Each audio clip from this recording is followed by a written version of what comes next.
Good morning, Slim. How you doing? You said finally caught live. It's been a few days since I came live in the morning.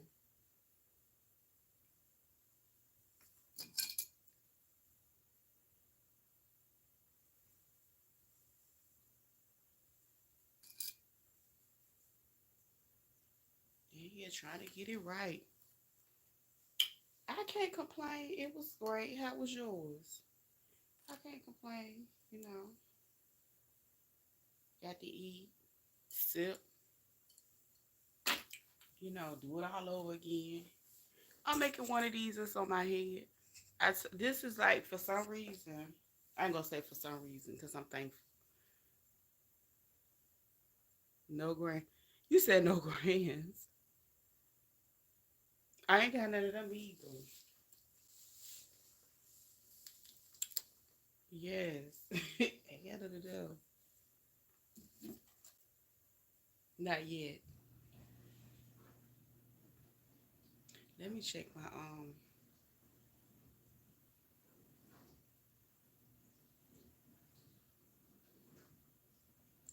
video right quick. It ain't grainy or nothing, is it?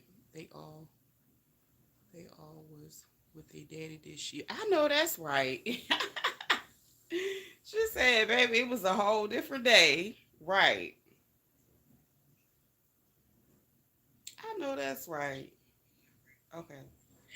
I had to check my video because for some reason, like when I use this phone, even though it's the phone I love to use, I look like I'm under the water with SpongeBob some days. So I just had to check it right quick, right fast. What's today? Friday? It sure is. It's Friday. I forgot what it is. Yeah, yesterday was Thursday. It's Friday.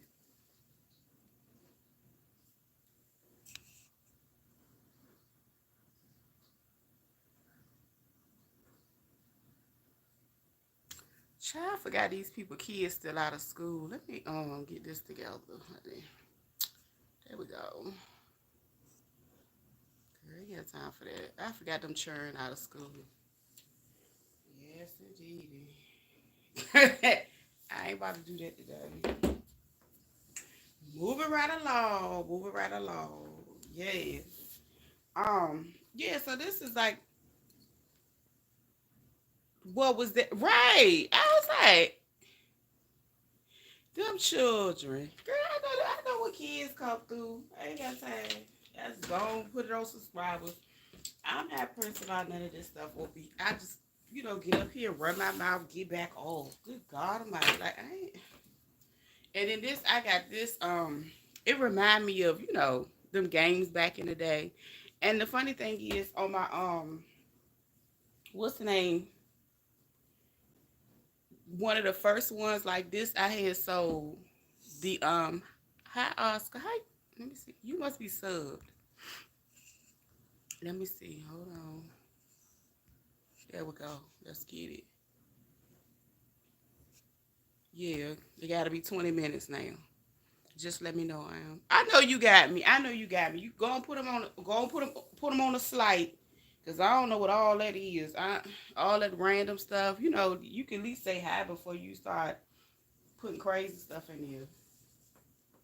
You know what I'm saying? They ain't even got no chill about it. But yeah, this one right here remind me of the little video games. Oh, back to what I was saying. Yeah, so one of my this one right here, the first one, it was a lady had actually bought it for her son. So I was like, okay, well I'm gonna start incorporating you know, some more masculine type of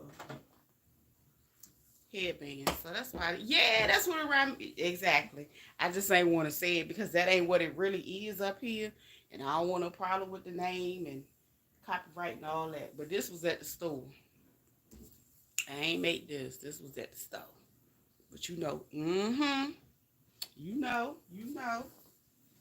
But I thought it was cute. I thought it was so cute. And yep. So I'm just cutting a few pieces and doing a little prep work. But like I said, the one that I have on is like the one that comes through the most. I ain't mad.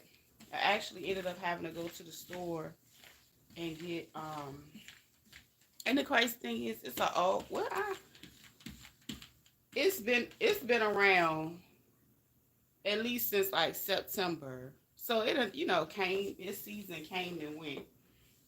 And they would not drop the prices on it for nothing at all. Oh, mine was good. You know what I'm saying? We ate, we drank, we had a good time. Went over to my mom's house. Yeah, that was about it. Wasn't a whole bunch of you know, I guess you say wasn't a whole bunch involved in doing that. It was cool. Got my aunt was over there.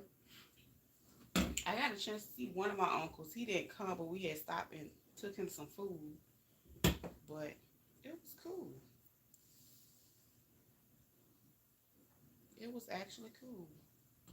Wasn't no cutting up or nothing like that. I ain't got no exciting stories to tell. I ain't got no wild story or nothing like that to tell. Not this time around. But one of my I guess you could say I don't want to say bonus relative, but like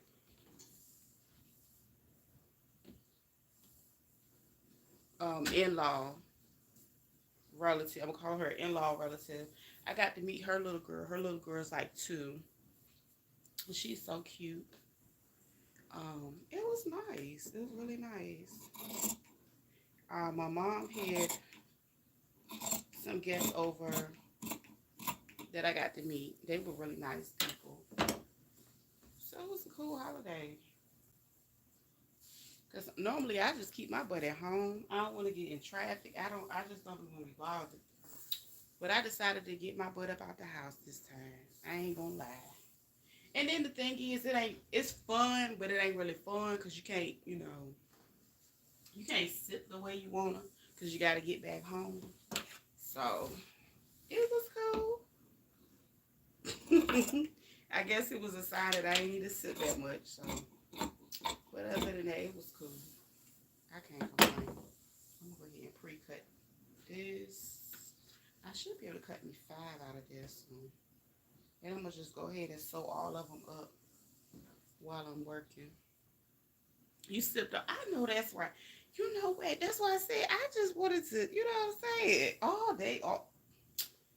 So, of course, she had some work for me to do. So I went over there yesterday and I was surprised she still had, because her friend had came over with, I put a picture on my community post wall of the wine. So it's a local winery that I didn't know about. And I knew they existed because we have all kinds of stuff, but you gotta drive further out. And the place is not too far from her. Me and my husband had a crab. Ooh, I know that was amazing. And you ain't have to share. Ooh, that is delicious. My mom was talking about doing seafood for our New Year's Day gathering because she is the hostess with the mostest, so everything has to be done at her house. So because I was trying to clarify, was we doing something the day or the day before? Because if we was bringing it in, I was laying down because I knew I was gonna sit. But yeah, I just couldn't really, you know. But it wasn't meant for me to sit like that, I guess. So, but I did go over there and get me some. She had like all kinds of Jello shooters. I mean Jello cups and beer, and she had everything. Oh yeah, back to that wine. The wine was amazing. So the place she went to, um, it was a local vineyard, and they had like a whole lot of different flavors that they make for, you know, around the holiday. And so the one she had was it was white chocolate, strawberry, blueberry.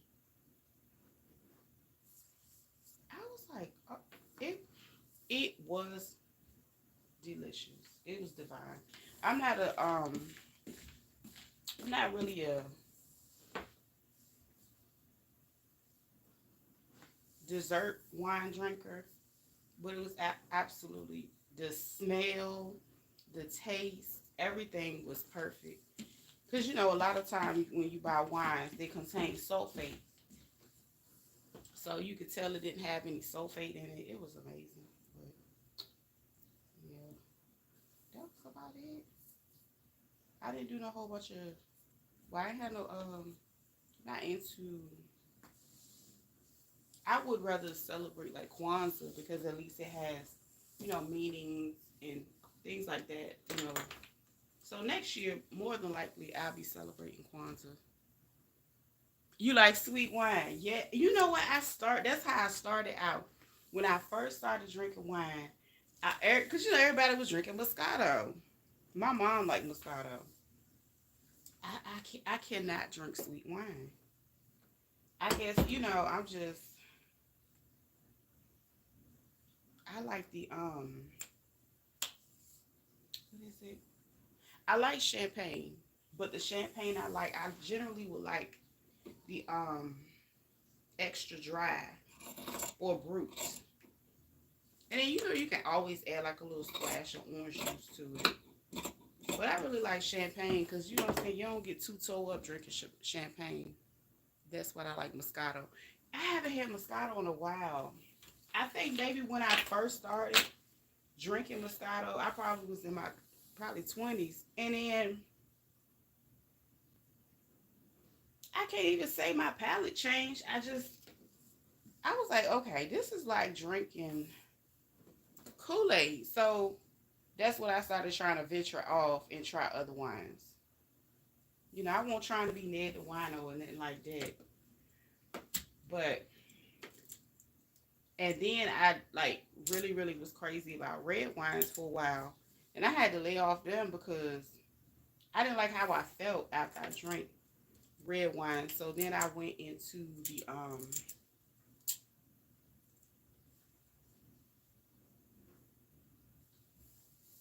you know, the lighter ones, like the white wines,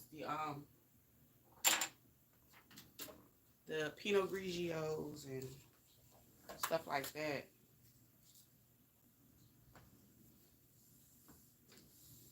Cause they get you right. It's tart. You know what? I guess it depends on the tart because I mean the wine because sometimes like they have like a good sweet red. I like sweet red, but it just depends on whose sweet red it is because some of them leave like an aftertaste, so you can tell the cheap ones from the good ones. Um, I used to like the sweet reds are pretty good. I remember one time a Apothic used to make a they made a they had a red wine, but they had chocolate. It was like a chocolate blend to it. It was so good. Oh my goodness, it was so good. I miss that wine. And then they stopped making it. Maybe they didn't make people didn't buy it as much. But I think they should at least kept it around to have it occasionally around holiday. But that one was so good. I just like the infusion of that chocolate in that red wine. It was so good. And I have not found anything to come close to it or replace it since then. But that one that I tried the other day was really really good. But it was sweet, and I'm not even a dessert wine drinker, but it was good. It was delicious. I actually went back and had a small serving of it last night. And the thing about it, it was like a 12% alcohol wine, but it wasn't strong in my opinion. Now I'm pretty sure if you sat and drank the whole bottle, that's the whole situation. But it didn't wasn't strong. It wasn't bad, but I enjoyed it. It was really good. It was really good. It was a nice. I had one and found the website that she was talking about. I mean that she went to as well. Okay, I gotta cut my other piece. But yeah, I went ahead and cut all 5 of these so I can just have them cut. So basically, what I went ahead and did, I just came up with the idea. This is what all my little headbands at. So I have a lot of them. I gotta fold them back like I had them. I just got a lot of them folded already in there, ready to go. Here's the one. Okay, the one that I'm getting ready to do early. Oh, it's right here.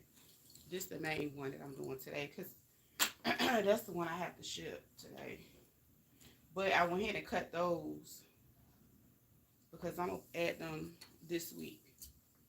And after I found out a little bit more about that site, it's like, I guess you could say they recommend that you add more every, I think they said every 3 days. I have stuff sitting around here that I haven't even added yet, and that's my fault, but I'm going to get on that this week. I got to get to it. I need to print my label right quick. I got enough tape. Yeah, I got enough tape. But I'm going to go ahead and sew those up. Whatever that. I don't really need that right now. I need to cut some black out. I used all of it.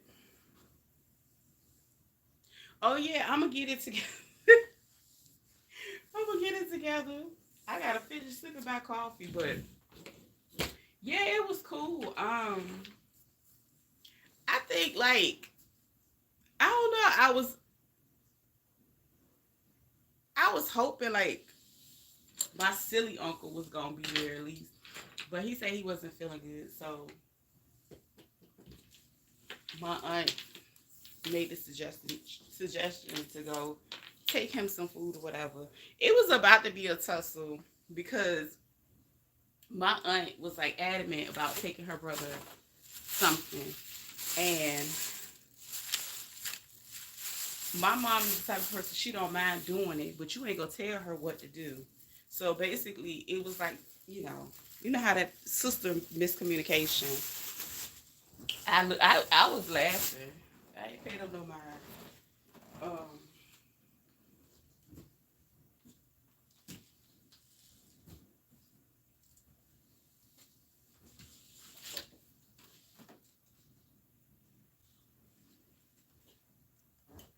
She was like, you ain't gonna come in here and tell me what I need to do. I said, oh Lord, here we go. I was like, look, just make the plate. Let's move on. But no, it wasn't that. I don't mind making him one. But she ain't gonna come in here and tell me I've been working and I've been cooking. She ain't cooked nothing. I said, Lord, here we go. Here we go. I said, here we go again.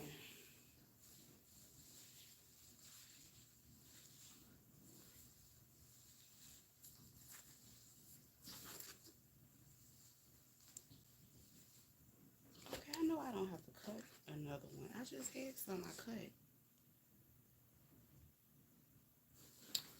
Make sure. Yeah, they gonna cut up a little bit. What's up, Deborah? It was cool. I was just telling Slim, it was cool. How was yours? Where's my situation?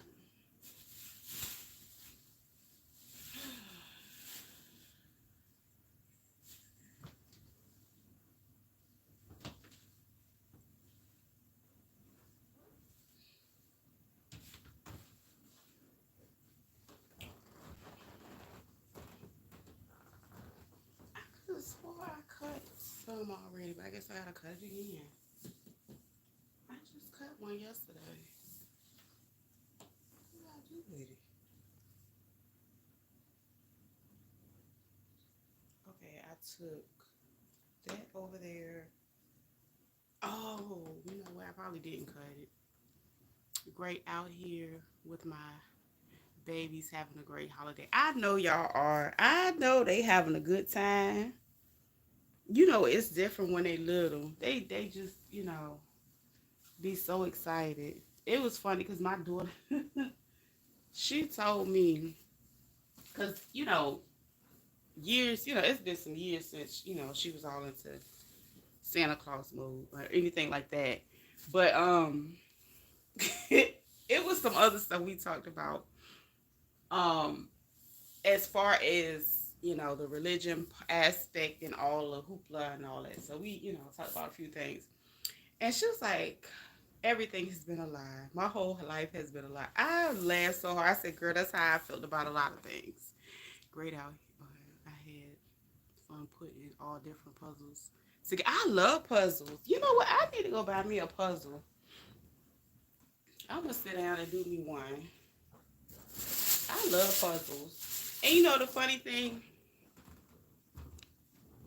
I started like doing puzzles again as an adult because when I worked with kids with autism, it was one young man that was like, he did it every single day. And I thought about it. I said, dang, I forgot how much I like doing puzzles. I ain't gonna lie. So when I started doing them again, it was fun. Oh, there it is. No, that's not it. You know what?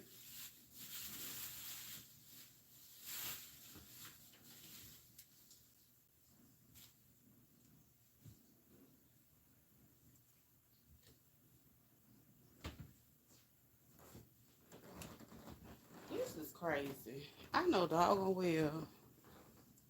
I cut out some black yesterday. I love me some. I know I cut it out yesterday. I did one. Oh, I did those three. You know what? I didn't cut it yesterday. It was the day before. So more than likely, I have to cut some more. Oh well. Moving right along. That's just how it is with me. Sometimes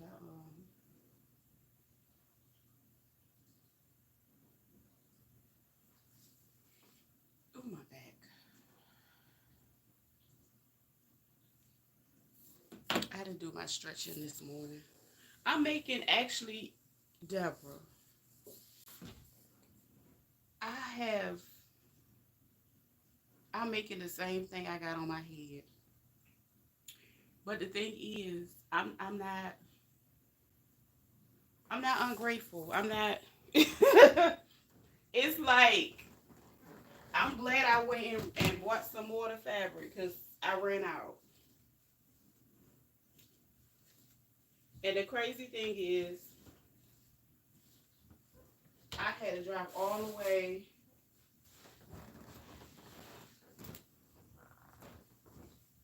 across two cities to go get some more of it. I'm gonna just cut this down. Why I thought I had some more left over. I had. It's impossible. I did not cut that many of them. I know I didn't. Wait a minute.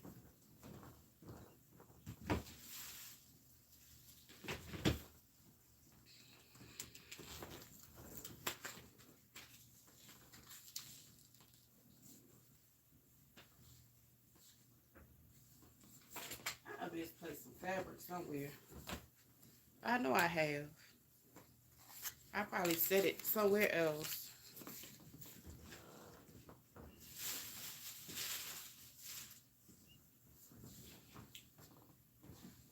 Oh my goodness. I need to get it together. Let me sit down and drink a little bit of coffee right quick. Too busy. You know what? I claimed that, Deborah. I did something silly. I didn't get a chance to tell you about that. It was so silly. And I'm just talking about this because it's a transparent moment. And so I let my aunt talk me into applying for a job I wasn't even interested in. Hold on, let me turn this camera around. And honey, when I tell you it was no different than any other interview, I felt like them motherfuckers owed me an invoice for a consultation because I knew they was playing in my face. Um, and I guess I just got bored. I don't know. But now I'm no longer bored. I am going to fill every crevice of my time. And I'm going to make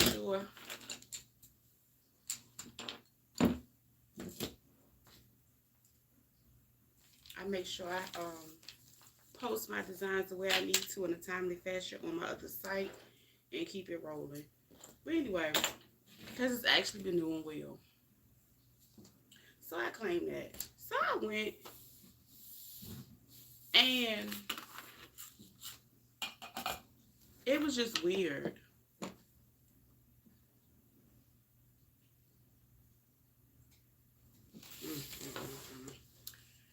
Slim, do your thing. Roll them up out of here if they playing with me.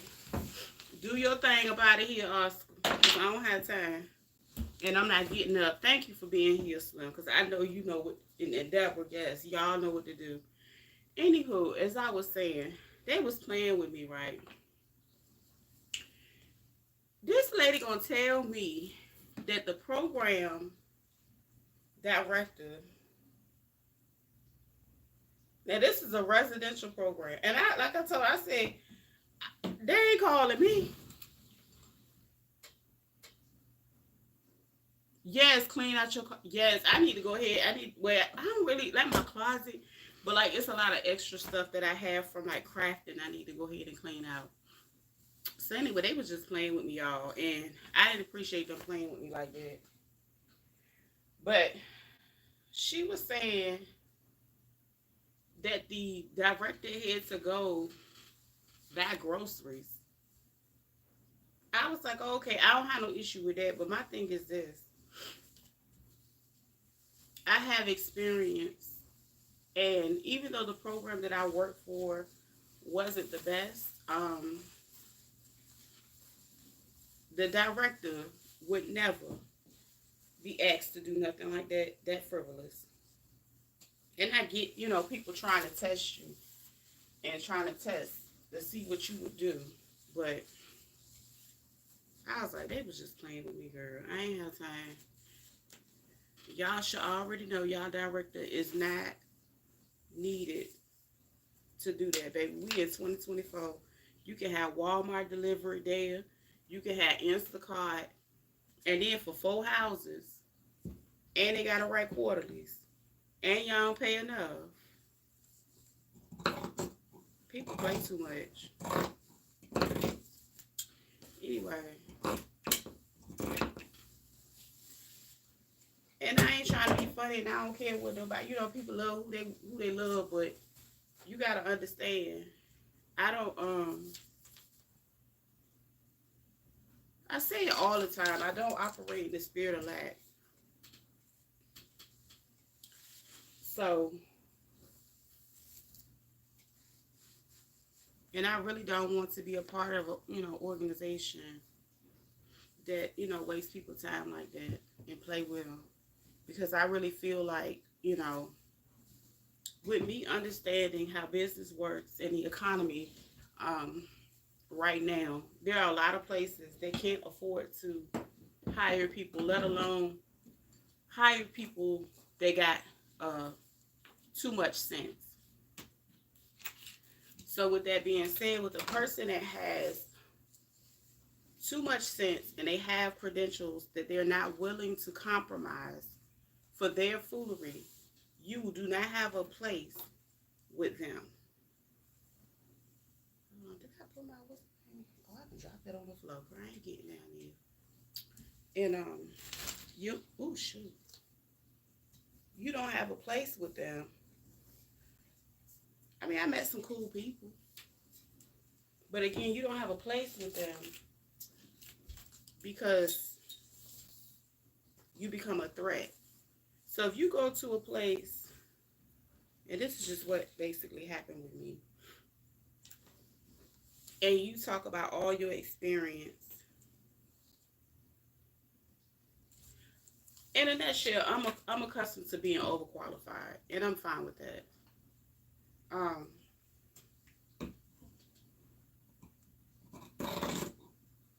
but you ain't gonna play with me.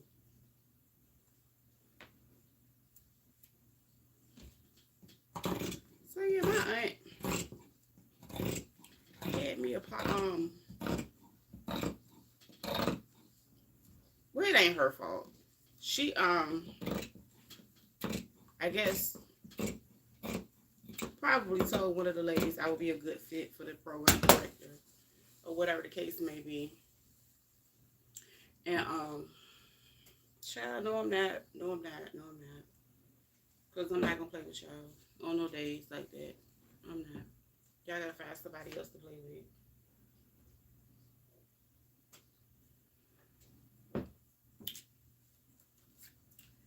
Um, and I'm the type of person I'll sit back and I'll play with you for a little bit until I get tired of playing with you.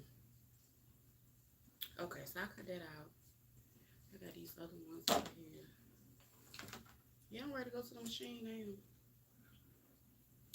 But I guess they thought I didn't notice what they were doing or what they were trying to do rather.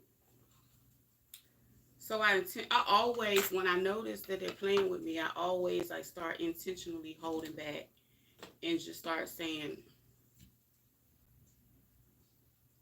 I basically start matching their energy. We both switch up together. And when they noticed that, they was like, oh yeah, this lady ain't nothing to be played with. No, I'm not gonna say. See, I've been in places where I've been considered too ghetto and then not ghetto enough.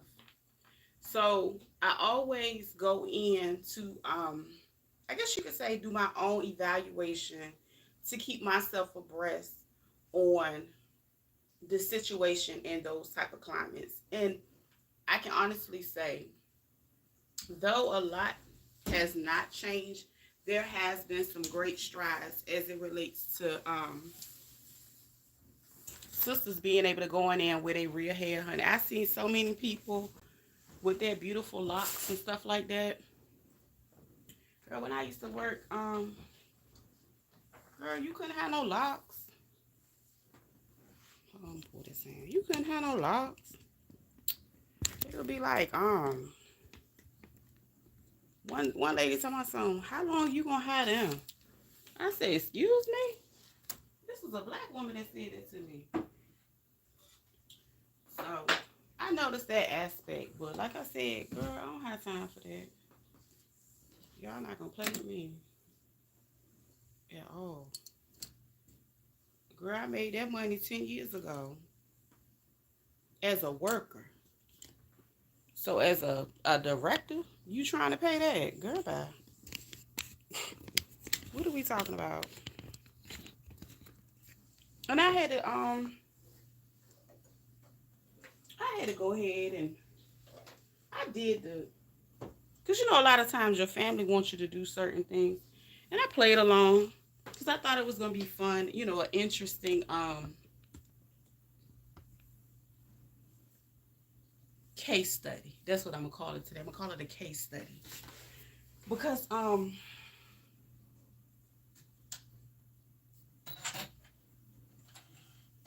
while so many people spent years trying to climb the ladder, baby, I was creating my own.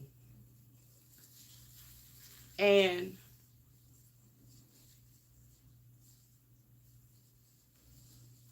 that's just what it is.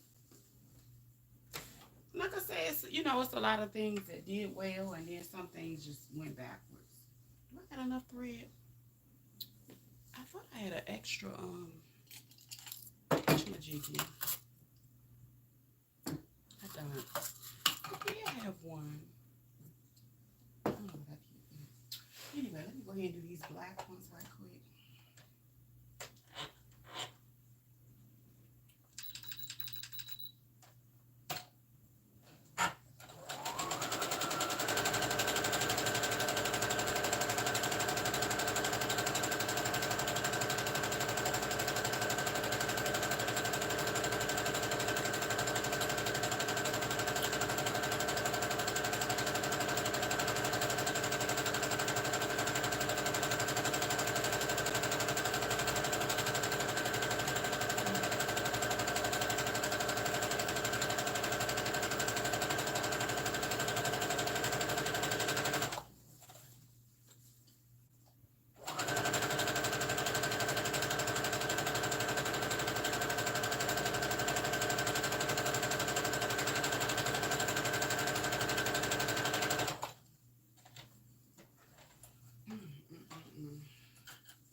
learned myself a long time ago.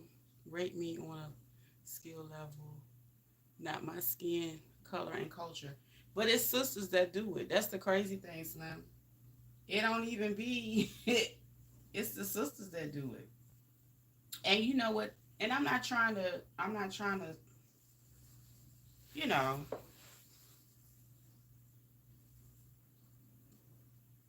talk about any of the fraternities or sororities. But the moment I seen one of the ladies in there with one of those sorority pair of earrings on, I already knew what type of temperature it was gonna be. And even I went and did 2 interviews. On that second one, I said, so y'all asking me the same questions you asked me Friday. Slim, you should have seen it in their face, girl. They looked at me like, oh, this bitch ain't no joke. I ain't to be fucked with. I ain't to be played with. Y'all gotta find y'all something else to do. You just lucky. You safe to play games with me, baby, because it's a bone quisha out there somewhere that would have went and set it off and went back to that building and been mad with them at all the time they wasted. I ain't lying.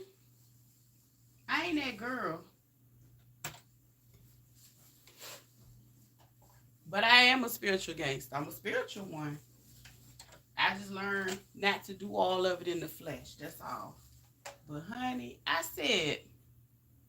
looked at her. I said, "This is the same shit y'all asked me Friday." And let me tell you something, Slim. I tried to play coy and try to act like I did not notice everybody was geeked up Friday. I wasn't geeked up because I was visiting. Hold on, my thing came out. Girl, they was in there geeked up. They was in there celebrating. And, you know, girl, everybody everybody in the club was tipsy. I'ma just say that. Okay. You gotta know the spirit to discern it.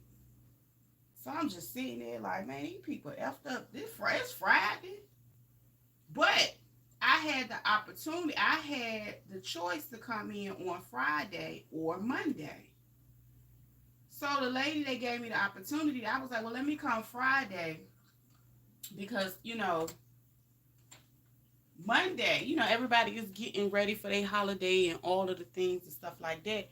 And I know a lot of people really not gonna be focused on trying to do no interview. They, what I'm saying? But then again, I know in that field, it ain't no such thing. Is no time off for real like that. Now for the administrators, some, but the for real workers, no. Um, yeah, everybody was in there geeked up, girl.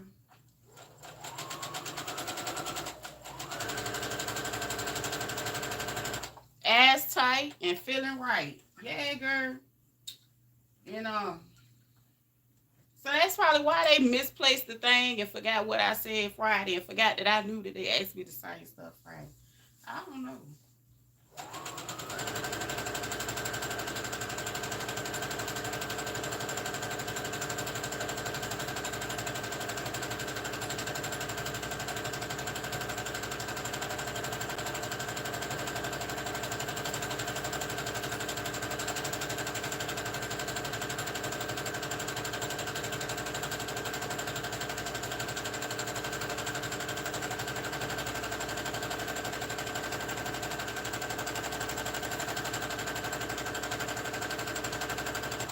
Then she bust out and called me and was like, "Oh, well, can you call me after I left Friday and ask me to come back Monday? What am I coming back again for? Because I ended. I said, okay, I'm gonna come back. I'm gonna go back.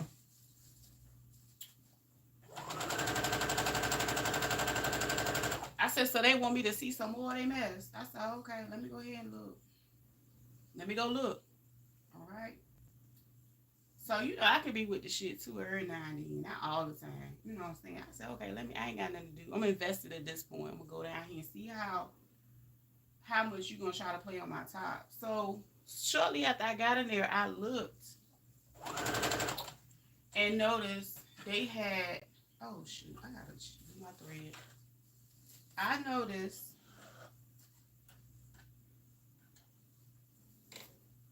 you know how like when you go and do it, and you know, they say, oh, you gotta bring your driver's license and your card, right? This is my question. If you are interviewing a person, now mind you, this is a company that's been around for 20 years. So on that level, you already kind of expect something a little bit greater, right?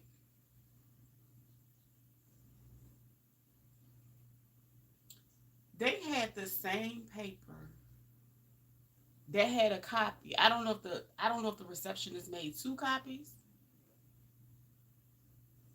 but they had a copy of it. It was writing on the across the fronts, like all around, or like on the, because you know how you scan it and you scan them together at the top of the page. It was writing all on the front, probably in black ink. It was writing all across the back as well. I felt that was so ghetto and unprofessional because I didn't understand why would you walk in with that and look at me. So it's just so much judgment, and just from a picture as well. And I was thinking about that too because the lady in the front that had the really long locks, she grew up in an era, and she was more of a you can tell she was a more spiritually in tune woman, and it was a lot of things that she can see and pick up. But I was picking it up too, baby. And I'm not trying nothing bad about her, but she said, I can't believe they let you take a picture with a scarf on your head, with a wrap on your head. I said, how was they gonna stop me? She said, oh, because, and so she told me a lot of the history of, you know, and certain things. And I'm like, oh, okay. I said, well, it's, I had an old picture of me, and I told her, I said I had long locks, and at the time I didn't have them anymore, and the picture was so old they made me retake my picture. I had to retake a picture because it had been so many years since I had taken an updated photo. So she was like, oh, and I was like, I'm looking at her because she her hair down her back, and she had like a little, a little band around her locks or whatever. A little, I mean, I don't know what it was. It looked like a headband. So then when they had wrote all over that stuff, I was like, y'all hoes playing with me. That was ghetto. That was like that reminds me of, I ain't gonna get into that. It wasn't right. It wasn't right to me. Oh yeah, it was all kinds of discrimination. And then I had recently realized that it had reversed with black people, because again, like I told them, basically in so many ways, bitch, if I didn't pull up, and I'm not calling you a bitch, I'm just saying figuratively, and I'm just using it as a noun today. So I might say occasionally. No, I ain't gonna say it no more after that. But basically, what I'm saying is, if I did not pave the way, and you're older than me, I'm talking about the lady, and I'm talking about the lady. When I came in to this field, because I never told them the place that I had the experience at, because I know how the women talk throughout the field, and they real. I don't really like being in a female dominant field, because it's just a lot that goes with it that should have been left in high school. So She what was I say?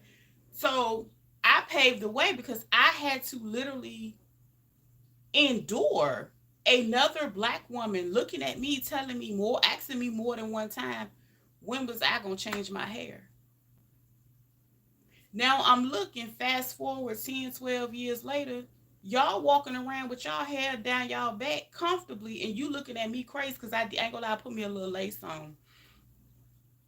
So basically, now the lace is looked at, for a position like that, certain organizations will look at it as being dishonest. So when I came back the second time, they thought I was going to show my hair. But this is the thing. You got to be careful, when it comes to that as well, because spiritually, your crown is everything. What I look like revealing my crown to somebody that been playing in my face all that damn time. Girl, bye.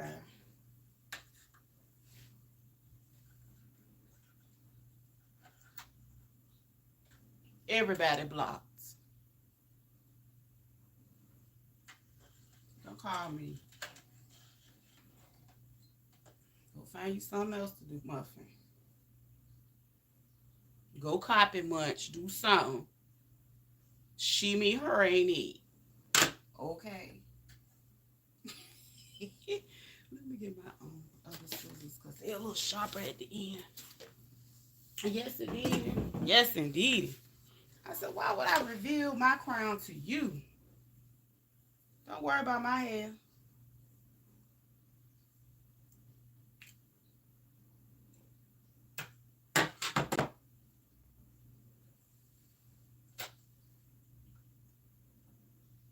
I owe you nothing. Don't worry about what my hair look like right now. And that's why a lot of times you'll see my hair wraps. No, cause your crown is your pride and glory.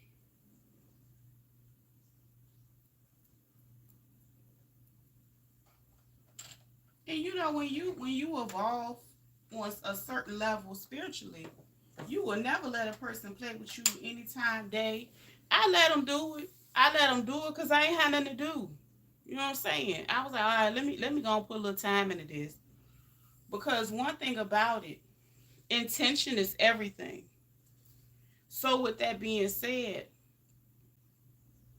if you go and intentionally do something like that to a person, what do you think is going to happen to you? I'll wait. So you never had any good intentions from the beginning. I can laugh about it, girl, because it don't bother me, girl, because I'm going to eat. And I told my mom, I said, Mom, you know how I get down. I'm going to eat regardless. I don't give a damn what I do. She said, yeah, I know, because you my daughter. But, you know what I'm saying? And then my aunt, this the good part. Oh, check this out. I would have been in a situation.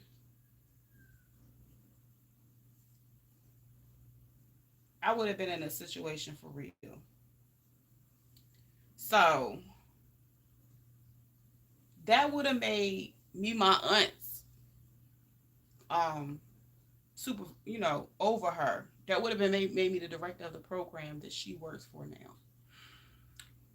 And this is the interesting part. That wouldn't even bother me because I would try if I had to fire my aunt, I would have fired her because I know my aunt. Anyway,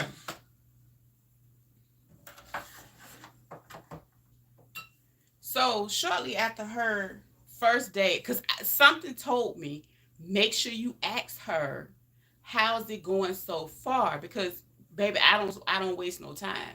I know how those type of houses operate. Then they're done. They got that T-shirt, right? So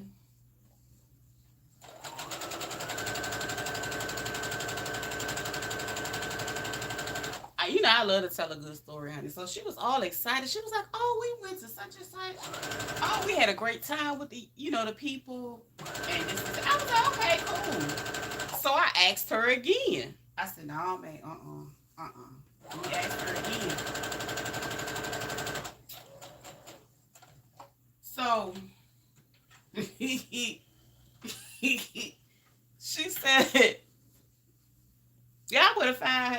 I know my aunt. I grew up with her. Yeah. I would have fired her ass. I would have helped her get another job. But I would have gave her the option probably to resign instead. I take that back. I would have fired. I would have told her go ahead and resign. I would have hipped her before they tried to ship her. But you know, some jobs you have to learn when to go ahead and resign. And I told them basically during that process, I know how to leave. You know what I'm saying? Because see, what they'll do sometimes, they'll try to hire people to see how naive they are so they can take the fall for the things that they have been doing right up until that point. Because sometimes you have to wonder to see why was, if this is such a gravy job or if it's such a whatever, why don't you have, for one, why, let me tell you something. Them people was down 2 players. They was down a director and they was down because they had 4 houses. Technically they had 5, but they broke they broke it down to 4 houses. They was down a director and they was down a program manager. I mean, not a program manager, house manager. So that told you what you needed to know about that. And sometimes people will cut back so they don't have to pay those positions because, again, one of the first things you do when your company don't have enough money to go afloat, you go ahead and you cut back the staff. You hold off hiring any more people. You go ahead and fire that person you've been wanting to fire right before Christmas or whatever. Chop in there, done that. Got that t-shirt. And you know, you work with a lighter amount of people. That's basically what you do. So I already know that. And that's why I made sure I told them, okay, Deborah, I made sure I told them I understand, how to work on the business and nonprofit side. You know, I'm not a dummy. I just had to let her know I felt like that's what I needed to do. Because sometimes you try to give people, hey, try to let people know. You know what I'm saying? Like, you know what I'm saying? I'm trying to throw you a bone, lady, and trying to let you know I ain't your average Joe. I think they picked it up. They picked it up. Oh, but yeah, so I asked my aunt again. I said, how's it going? She said, I don't know. I said, well, wait. She said, she said basically she was concerned. And I'm thinking she concerned about the client. She said, oh, no. She said something wrong with them people that work there, baby. I already knew.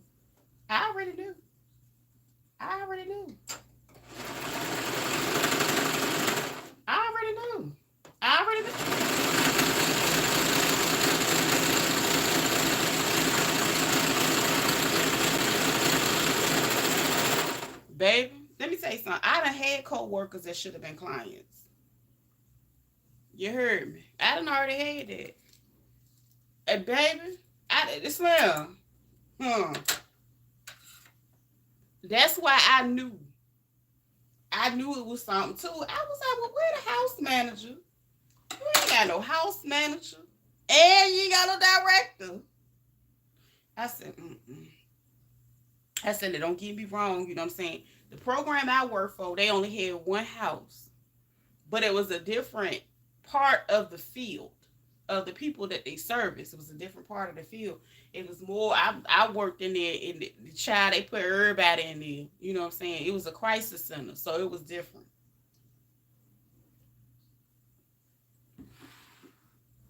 And I told the lady tough, I said, ma'am, ain't that crap? Slim? I said, I love my peace too much at this age. I said, in my head, I said, I don't know if I want these people calling me on the phone worrying me. Because I almost missed my interview because I ain't answered the phone. I don't know about that.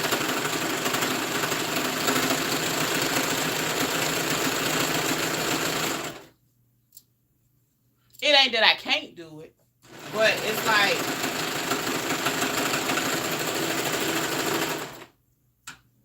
y'all ain't got the money. I can't use them scissors. They is raggedy. But it was funny to me.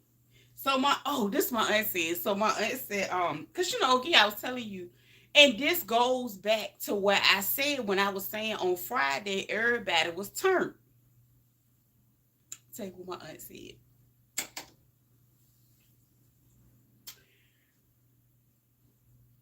She said one of the workers had them a bottle, headed to the snack machine to get them a Sprite to go with the bottle. Pick up what I'm putting down, Slim.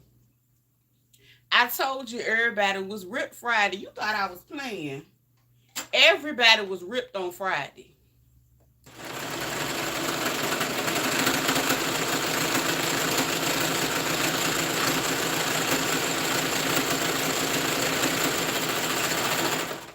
The interview was impromptu, and you can tell the other lady, the lady, because one of the ladies that told me to come back Monday, I had already interviewed with her Friday. Lady, I just seen you. Slim, I am a heavy believer,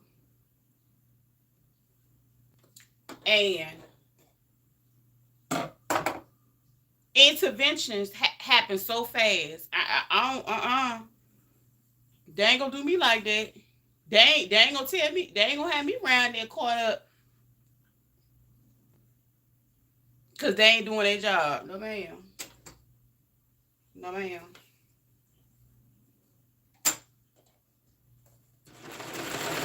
Yes, she did. She was like, they had.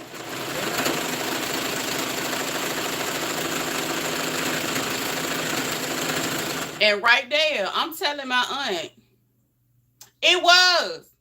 I'm telling my aunt, I was like, you might want to keep looking. Work it. Don't let them fire you, but keep working and see you find what worked for you. Because she actually, I think she, and then also one thing, a good thing I can say, they do sponsorships. So basically, my aunt, I had made a suggestion to her because she loved working in the field, and I was like, well, you can be a sponsor. All you got to do is have a backup person to relieve you, and y'all can do that thing. Like if you did still want to work, you can work. What I was trying to tell her, because I could be her backup person. You know what I'm saying? I go get the person, what I'm saying, spend the afternoon, cook them some food, and all that, came back to her house. I do that. But a facility, been there, done that.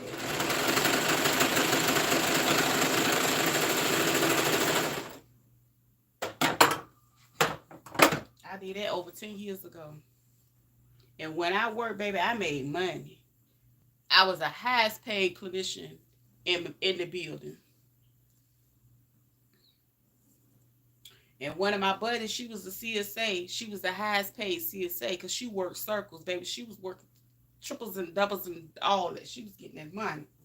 So that's why I said I'm not gonna put my time and energy into something. It is a lot of work. It's a girl.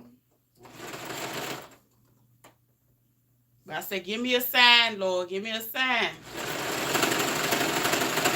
When I seen that piece of paper with my ID, a copy of my ID and my social security number, and y'all ain't had the decency to have a piece of paper on the side to write on. You wrote all over my paper.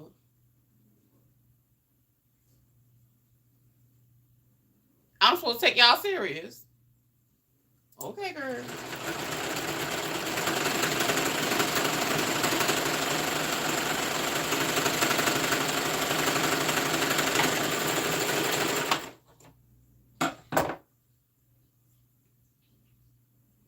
Yeah, child, I had fun though. I had fun checking it out. You know what I'm saying?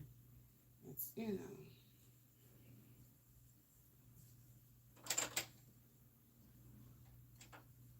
And also another thing, this is another thing I noticed about a lot of the employers around here. They will call you in to interview if they see an organization that they're curious about. So, for instance, when I was running my consultation, which I'm about to go ahead and start again, I did a lot of strategic planning. because again, when I was studying for my PhD, I did my concentration was in public administration, nonprofit public administration. Therefore, it's a lot that I know about, nonprofit agencies, right? Grant writing, you name it. So I'm gonna run that back up, and then but yeah, it just showed me how interested you was in what I was able to do with all my degrees, and I still ain't have to come over here. And I still told y'all all I do is sew. I told y'all I ain't even do that no more.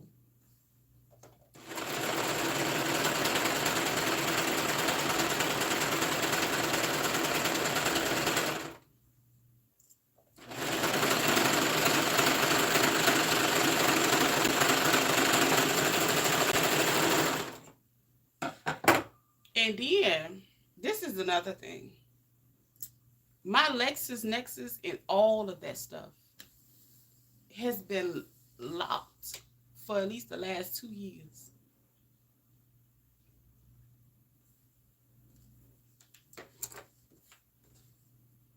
About 9 agencies I locked back in 20. It might have been last year when I did it.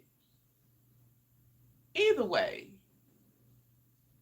you ain't gonna be able to find nothing about no. You ain't gonna be able to learn nothing about me. So I know you ain't gonna hire me.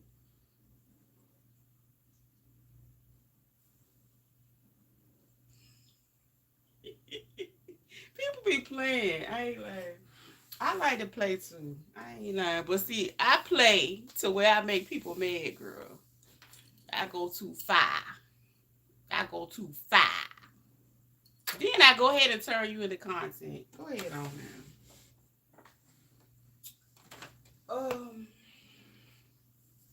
Baby. The goal is to get out of the beast system, not to be a part of it, not to clock in. In my opinion, for my life, what I wanted for my life.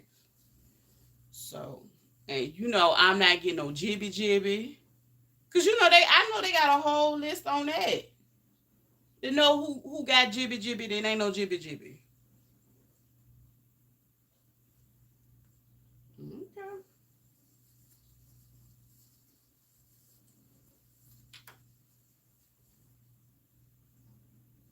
You're not gonna jibby jibby jibby me and my family. No. So again, I digress. Girl, I was cute though when I came in there though. Yes. Girl, they like my little kimono. That black one I be wearing. Yeah, girl. Child, they just made they gotta keep doing it. Job. That's all. Mhm. For things. They know now. Slim. Uh, Child, you can't pull no data on me. Baby, let me tell you something. It was this guy up here that thought he did something. He was so desperate to start some stuff because I hurt his feelings because he came for me. I done seen him on live call people's relatives, all that. Baby, I don't have no data. You gotta understand when you took statistics, and I'm not a mathematician, but it's a lot of things that I know about, and I know you could do a lot with data. Hello, somebody. Preach. I don't have time to play with people. I just don't always talk about what I know. You supposed to play slow. You supposed to play slow. Yeah, man. Yeah, he did. And he called himself trying to embarrass me, girl. I read him for Phil.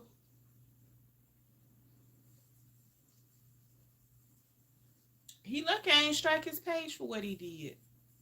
It's a lot. Yeah, like think about the data.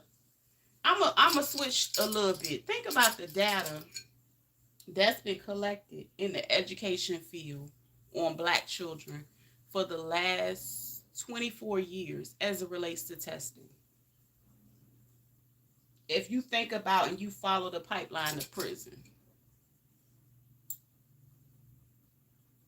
I ain't no fool.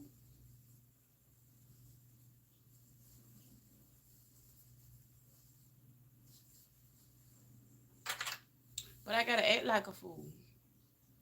Hey, Deborah, you back, girl? I know you over there busy, girl. But yeah, think about all the data that they collected over the years for schools and all the different things.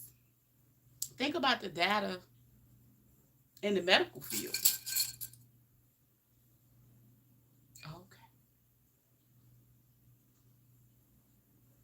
I don't play with nobody. Not like that. But it was fun. It was fun, Slim. It was fun. Yeah, she said they know now. Ah, ah. Yes, they do, girl. You can't ever play me. I said everybody in the club tipsy. I said, what the heck? I done walked in. I'm looking like no. So let me. Oh, this the extra good part. Oh, Slim. Oh, girl, do you got your what you sipping on right now, Deborah? What you sipping on? Yeah, you get the tea, girl. You get the tea, the orange juice, the apple juice, everything. I was like, Lord, I need to stop doing. Let me stop playing slow on these people. I like to do that though, cause people think you slow. And the crazy thing is, there's always so much. It is an experiment. You have to think about it, Slim. You will never be able to play a person that knows about quantitative data and qualitative data and mixed methods.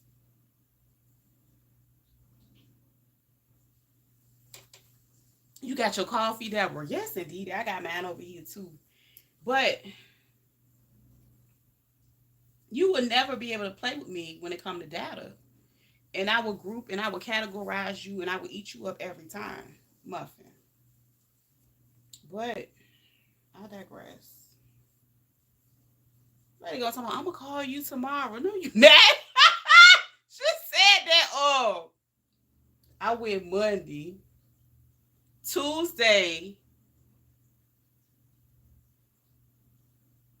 Yeah, girl, you want to call me?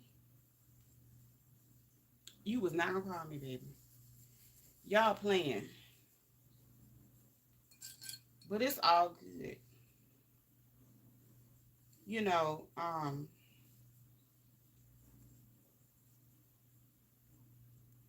said it was another funny part too. Oh, so this is another thing.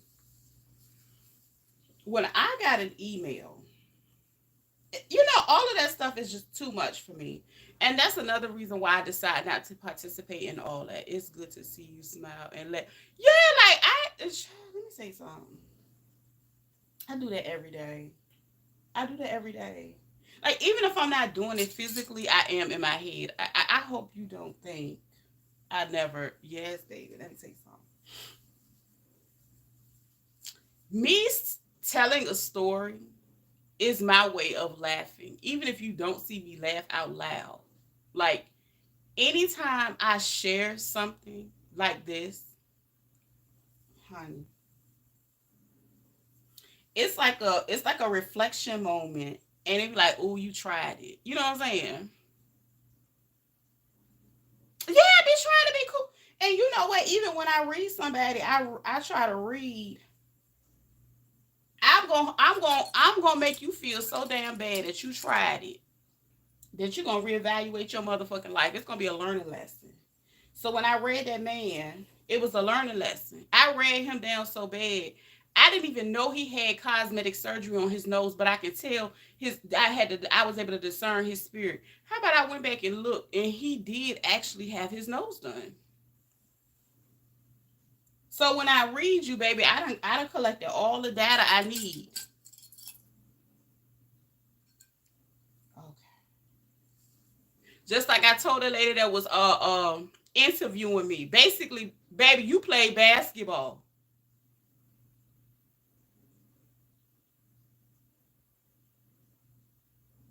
Okay. So you took him back to school. Yeah, I took him to school. Oh yeah, I did him. He ain't never he child, he ain't never looked my way again, devil. He ain't never looked my way again, devil. Baby. Cause it was his intentions on he ain't never looked my way again. It was he was like, you know what, this lady here. And then I just like for real, I just be chilling. I don't even but and that's the thing, like a lot of times I don't even operate in that place. But when I do, baby, oh my God, why is she doing that? Why you messing with me? If I give you a nice, that's the thing about people. What you don't have to understand. What people have to understand is everything is it's in your intentions. If you intend on being a nasty person, if you intend on being mean to people on a regular basis, that's what you're gonna get back. Okay. So you got to bother me or do something to me, or like I said, waste my time. My time is precious. Time is something you can't get back. You know what I'm saying? So when I said the girl was a basketball player, I said, yeah, you give off the vibe of a coach, and that's what I said to her. You know, like I'm like, yeah, put me in the game, coach. I said it like that to her because I know what you did in high school and probably college. And her eyes were so tight on Friday, she didn't remember it. So that's why they wanted me to come back in Monday because everybody was so drunk they couldn't find my paperwork. They couldn't even remember what we talked about.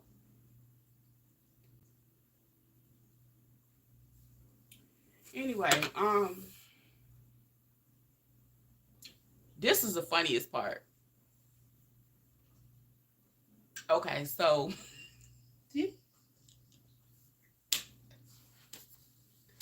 all right, so I'm sitting in there, right? And this man walked in. He was like a 6'3" netter. Y'all hold on to that for a minute. Y'all know Netta in Charles? He was like a 6'3" netter.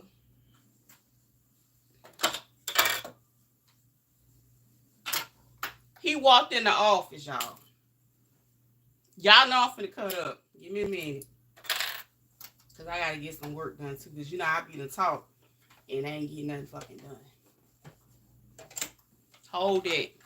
So when I come back, I want y'all to tell me who I was talking about. Let me sew this right quick. I'm about to cut up. What's today? Oh, it's Friday. Let's go.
See, you know them folks, those type of places, they normally go to your Facebook first. I took my Facebook down on purpose. Because, people go find out everything they want to know. They'll watch your videos and they try to get, analyze who you are over there. So, yeah, that's the one I really got to send out. So I ain't even tripping about getting into it. Do you know? He come in there talking about, hey, y'all. I said, yeah, they look at your Facebook first. They go to your social media. If you haven't noticed, a lot of people, like LinkedIn, people, if you don't have a LinkedIn, they don't even take you serious for real. So that's why I already knew. I've been closed my LinkedIn. I did not link all these people that I knew or had any type of superficial connections to, because I'm not doing all that. So that's gone. Facebook was gone. The last people, they went to my Facebook and they was like, girl, they'll send you that email real quick and be like, oh, we found somebody else. Oh, you did. You are okay. You won't hire them, or you already had your friend coming in.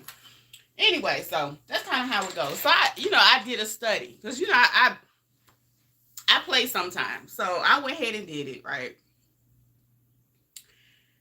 So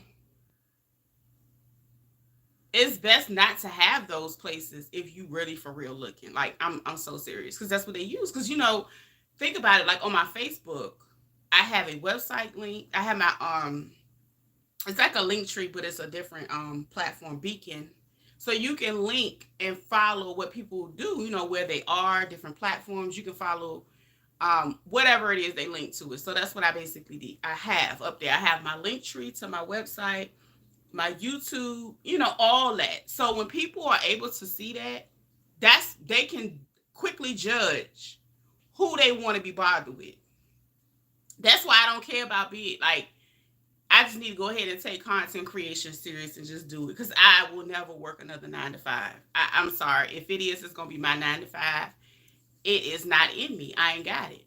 I ain't got it to give nobody. Anyway, so he come walking in. He was like, hey, y'all. And I looked at him. He was loud, so I was like, oh, he ripped too.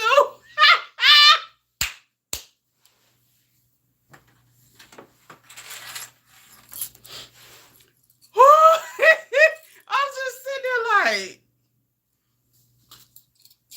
and I looked at him and I was like, I know him from somewhere. I could not put my finger on where I knew him from. Yes. Yes. That was one of the workers. Yes. Deborah, you won't hear when I said the whole office was feeling good on Friday. That's why they had me come back Monday to do another interview, because they done lost my paperwork. When I went to the second interview, they had wrote all this stuff on the paper that my ID and my social security card was on, that they copied. They had wrote on the front, they wrote on the back. I was just looking like, and then when the second interview came, they asked me the same damn questions. They went and got a whole blank sheet like I was going to tell them something different.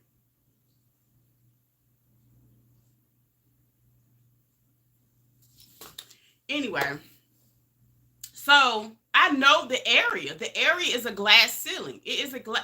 This is something that I say on a regular basis. And people really don't believe me. Like, I live in a place that if you're not affiliated with a church, if you're not affiliated with a sorority or fraternity, if you are not a veteran or a spouse of a veteran, it's very difficult for the locals. You got to be a bootlicker. Like, that's basically the dynamic. So anyway, or like a part of a family that already are like selected officials, because elected ain't a thing. Anyway, moving right along. So he like, hey, and I'm just looking at him. I was like, where the hell I knew him from? You know what I'm saying? I was like, the area is too small for me to come in here, and he walked in here. I'm about to get up and mock what he did. I ain't gonna do it. I ain't gonna get to y'all. But I did for my mama or somebody. I did it for somebody. I know I did it for my daughter. When I came in, I had to tell her about how he slid into that damn door with them damn feet. Like, He was light on his feet. He was light on his feet. Give it.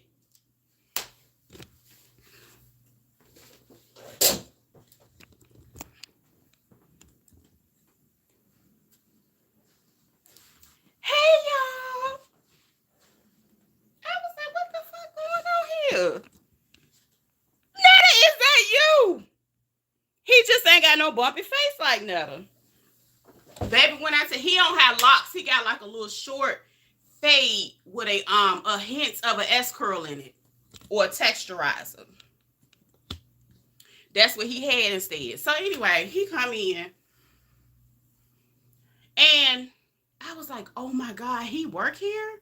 So the running thing in the office is, so the lady that called me in for the first interview, everybody claims that we look alike. And I'm like, okay, whatever.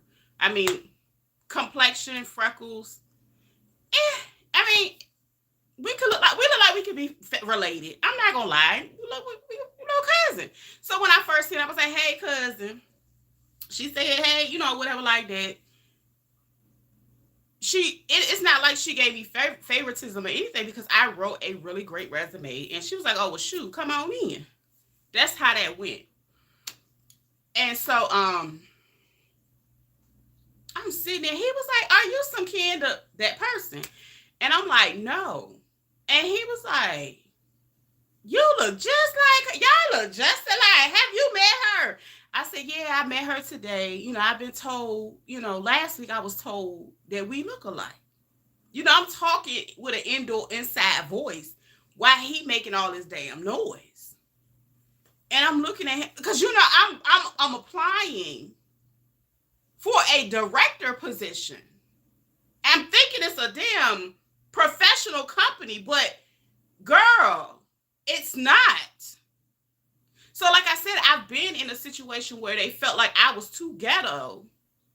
And then I done learned and grew and been damn 10 years. And I know how to, you know, I'm not going to twerk in public no more. You know what I'm saying? I'm growing up and shit. You know, give me some grace. So anyway.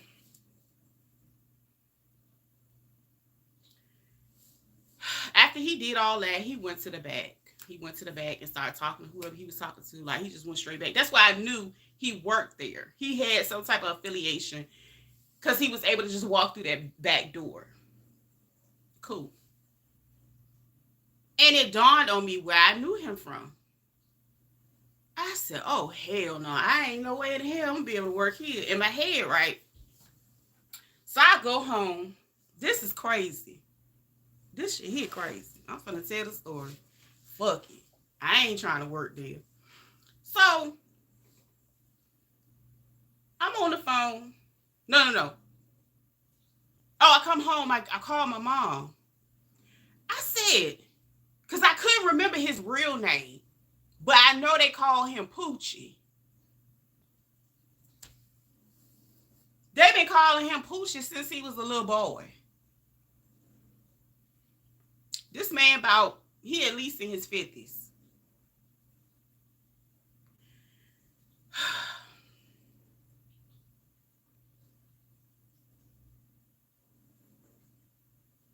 Yes, Slim. This 6'3" Netta look-alike. I wish I had a picture on. I'm about to find a picture of him. But he was tall. Like, I promise you, he looked like Netta. He wear glasses. Do he have glasses on? I'm not sure if he had on, but he looked like him. He looked just like him. He just don't have the facial issues. His face is clean. It's clear. You know what I'm saying? Girl, how you think I felt when I got home and I called my mama? I said, Mom, why y'all? I said, no, first I called my aunt. I called my aunt first and then I couldn't get her on the phone. I said, what? So I called my mama. I said, why? I had to call her a few times to get her on the phone because, you know, everybody Christmas shopping. This Monday, y'all. I had to hold this out and I had to come back later on and tell y'all. And think about how I felt not telling it. So I said, why she ain't tell me that Miss Thing work at the company? My mama said, who is Miss Thing? I said, oh, you know who Miss Thing? Poochie. I had to remember the nickname they told me he had because I never knew. Because he told me a girl name when I met him. So let me run it back. I met him. It wasn't this summer, so it was like last summer. My uncle had a barbecue. So he's related to my uncle's now wife. It's a situation. So we at the barbecue back then. Back then at the barbecue, he told me his name was something else. And he was real nice. We was real cordial. We ain't had no issues. You know what I'm saying? Because my daughter was sitting there, and I remember my daughter was like, what the hell is going on? So I had to go talk to my daughter about this thing, whatever, Let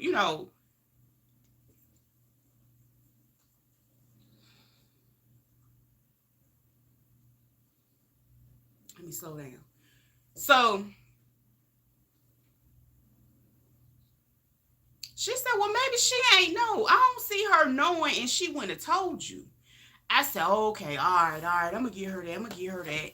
So when I finally, so when I was talking to my mama, I said, so is everything squared away now? I said, because it's no way in the world I'm gonna be able to work there and be that man's boss, given the things that he did and the situation he put us in. Let me tell you what Poochie did, girl. Poochie was at the barbecue. Poochie had got into a verbal argument with my uncle. Now, I don't know their relationship or history or whatever issue they have with each other. I was just an invited guest at the time, baby. He was cooking some food on the grill. I said, I'm going to come. I hardly don't come because every time this one uncle, he fine when he drinking beer, but when he started drinking liquor, baby, he'll put everybody out the yard. Because we ain't in the house. It was the summer. We was outside. He'll put everybody out. So we just chilling, you know what I'm saying? We lounge, everybody talking, we chilling. And then they just start arguing. And it was a wrap. Do you know Poochie called, he got out, he got up. So Poochie is the caregiver to my uncle's in-law, basically his brother-in-law, his caregiver. So all this is tied together. I knew I seen Poochie before.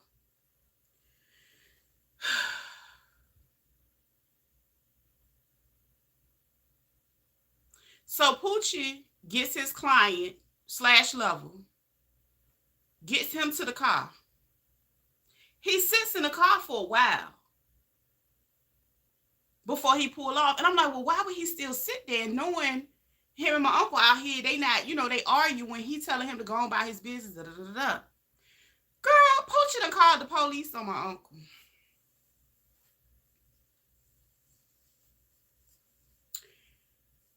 Poochie is problematic. Poochie, yes, he did, girl. Poochie called Newport News Police Department on my uncle and said that my uncle was brandishing. Just imagine how many people came. Well, it wasn't a lot, but it was enough for the people to come, to them. Because they kept riding by at first. And then they stopped, and then they finally came because they got a whole fenced-in yard. And my uncle already know, he got a real troubled and lengthy record. He does. Poochie knew that about him. Poochie tried to get him locked up. And so when the people came, me, because I had just went through a major situation with the same police department. It was tied to another family member. So I was like, oh my God, here we go again. Child, I done already cussed the chief out before and not cussed, but challenged and used very strong verbiage with the people he had. You know what I'm saying? Because I'm not scared of nobody. Mm-hmm. So I said, Lord, he done called the police on my uncle. Because what, first, I wasn't sure who did it. But I was like, Lord, somebody to call the police on him lying and saying he was, brandishing is a thing. You know what I'm saying? It was never none of that. It was never none of that. So I was just like, wait a minute. Now, if he did it, I would have been pissed because my child was there. I hardly ever take her, to anything he throw, anything you got to be grown to go over there. Because you don't know, what I'm saying, what personality he gonna give us that day. It just depends. I love my Uncle Dilly. He's sweet as I don't know where. He got a good heart, and he quiet as a mouse when he's sober. But drinking is something he should not be doing. Anyway, so Pooch, eventually he pulled off or whatever. Yeah, lying on Unc. But the thing is, Unc has a history. And the thing about this state, if you are ever found guilty of anything, oh, baby, you guilty of every damn thing else you did. That's it. Baby, if you got a daddy that did some messed up stuff and he got a bad record, you get in trouble. They looking at your parents' history as well. Yes, Commonwealth. Baby, don't nobody play with them. Like, that's why people say they don't play. Because they will lock your ass up over anything. Okay? If they feel you did it, baby, you gonna sit in there for a minute before you even, and you better have that bread to fight. Cause you just not gonna get it. Baby, you going up the road if you ain't got no money. You going up the road. So that's why I try not to be, getting in trouble and stuff, y'all. That's why I had to learn how to just sit and watch and let people talk. Anyway, Poochie know that. And I guarantee by the time he got to the back of that office, he knew who I was just like I knew who he was. And think he ain't say something. When I sat there and I looked at him, when he kept saying, oh, are you related? No, he wanted me to tell him who I was, and he wanted to say, oh, remember me? Whoop de whoop. I was handling business.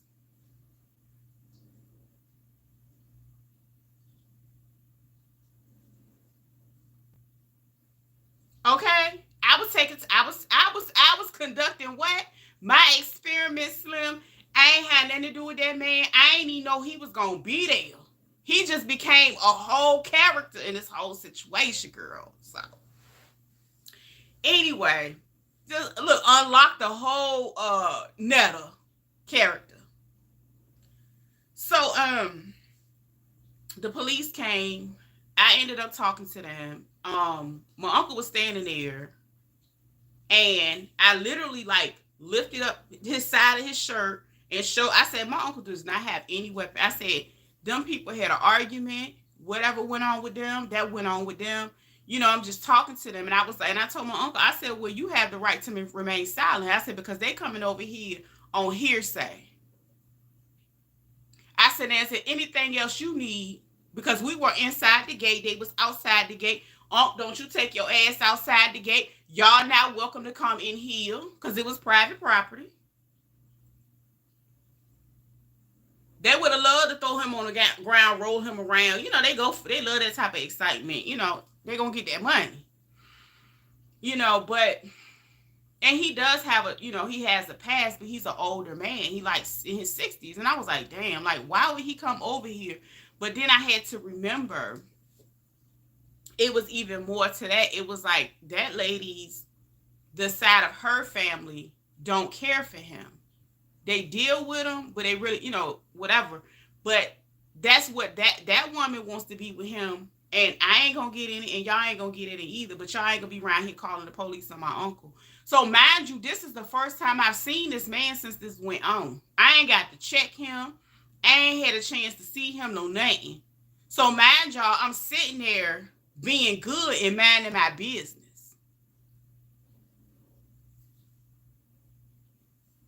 So I tell my mama, you know what she said? I said, so what's up with them now? She's talking about some, oh, they good. They in-laws and stuff now, because they're married, the sister and all that.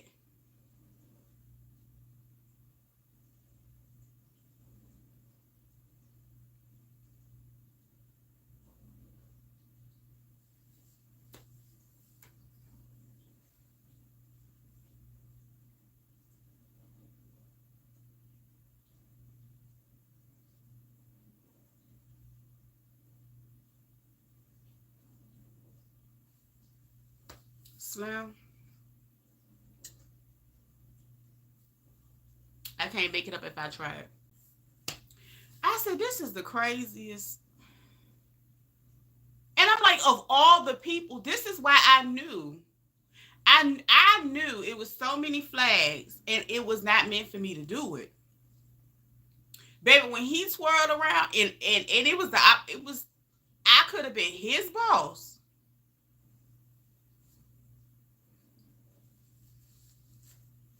Get somebody else to do it. I was through. So by the time I got my aunt on the phone, she was like, I ain't know he worked there. Because see, now it makes sense. I can see that being a thing because she had just started. So you know how sometimes you work places, they could have very well worked in different houses, you know what I'm saying, with a different client and things of that nature. So I can see that being a thing. But honey,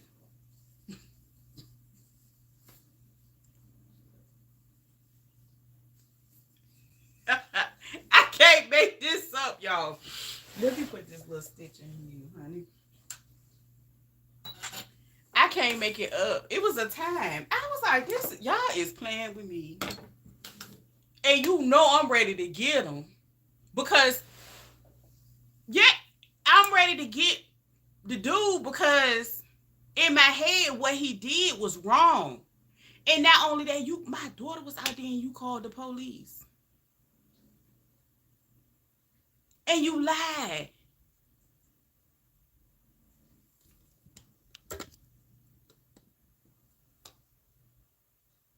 I hope they get all what they deserve at that whole organization. Everybody geeked up and have a good time. Anyway. Mm, mm, mm, mm. Child, I can't make it up. No, it won't for me. So it was not for me. Oh, God is so good. Mm. And that's what I get for going over there and messing with them good folks. That's what I get. I should have kept my ass at home and mind my business like I normally do. But I wanted to be silly.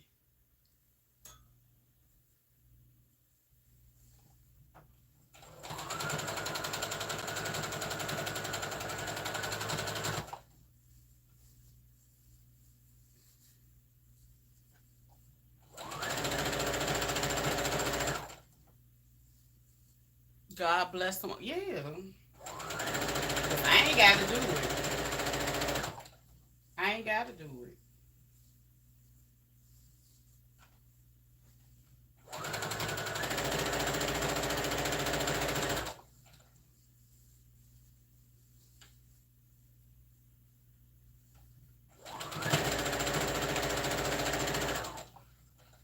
Yeah, and see when the fun wear down for my aunt, she gonna realize. I hope she go find her something else, cause ain't nowhere.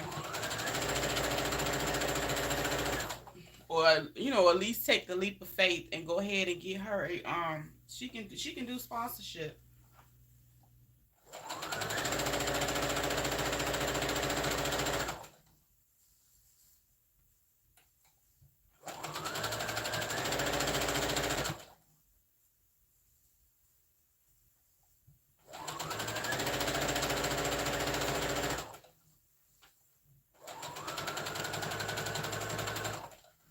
Ain't no need to be intrigued and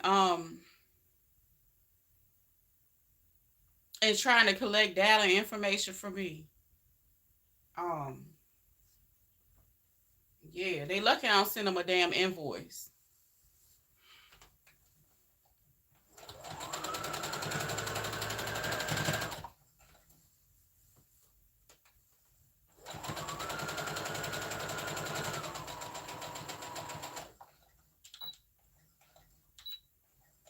Okay, that's done.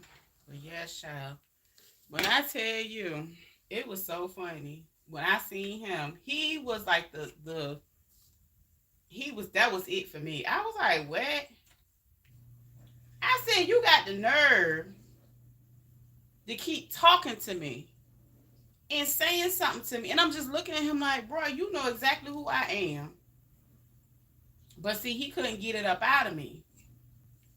I just looked at him. Hey, Reba. Girl, you done missed the child. We was in here cutting up. But yeah, that man was he knew exactly who I was. He knew who I was. He knew the whole situation. He just thought that I was gonna be the one to say this and do this. No, I just and then that man, he knew my mama. He knew my family for years. He already knew he would have got that work for me. But he couldn't even.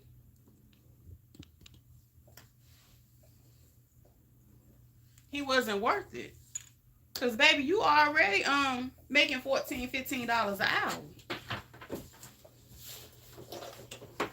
I ain't got time. That ain't no money in this economy. Hey, Roslyn. Yeah, y'all missed a good story, child. We done cut up. But yeah, Netta Jr.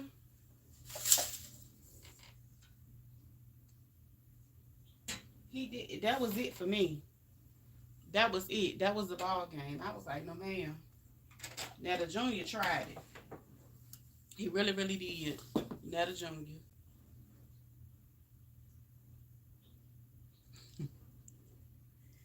Girl, I said, ain't no way. Ain't no way. That was funny, though.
All right, Reba.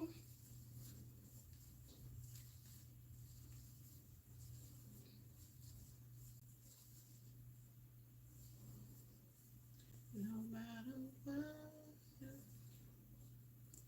Yeah, child.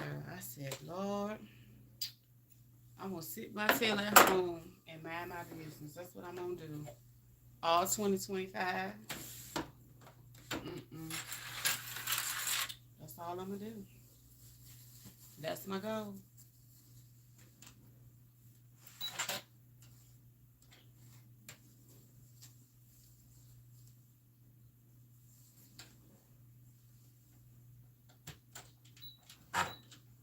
Yeah, Poochie thought he was gonna child shit. Poochie had me effed up, y'all. Poochie. I said, who is this man? Look like Netta. I said, oh Lord, I already know who that is.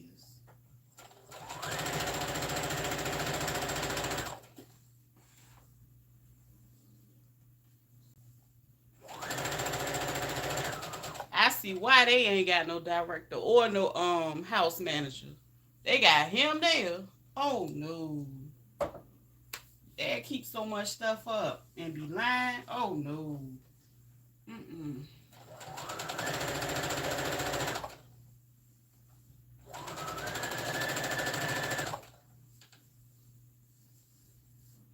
Love and Hip Hop, the disabled edition. I ain't got time, girl. No, I ain't about to do that.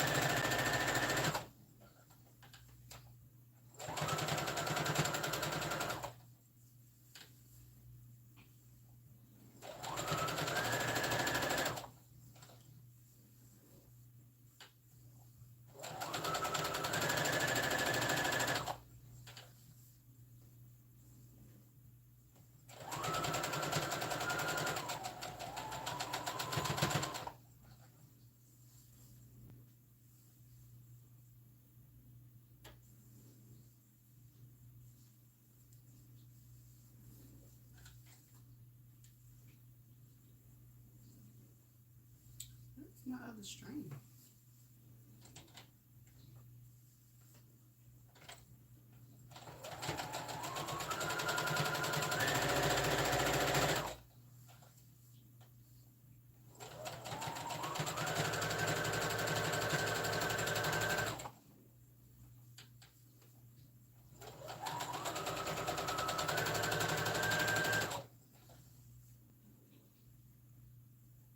Oh, there you go.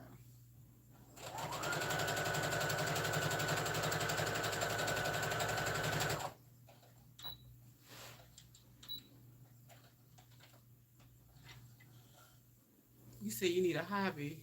You know what? That sounds like a good idea.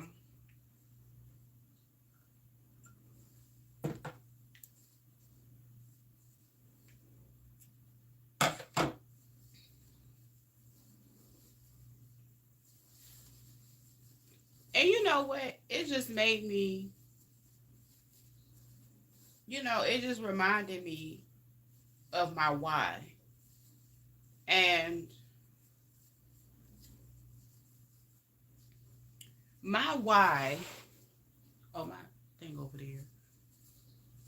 The reason why I started sewing, in the beginning, it was like real, real therapeutic. You know what I'm saying?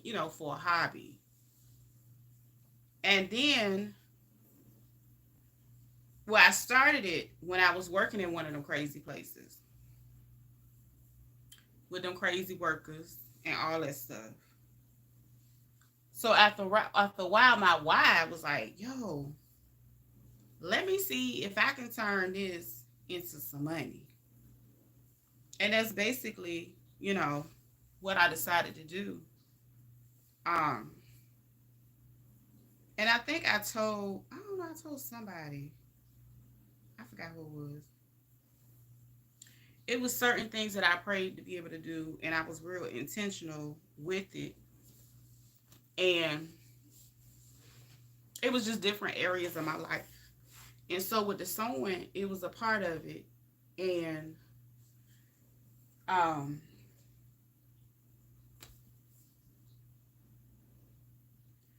I felt like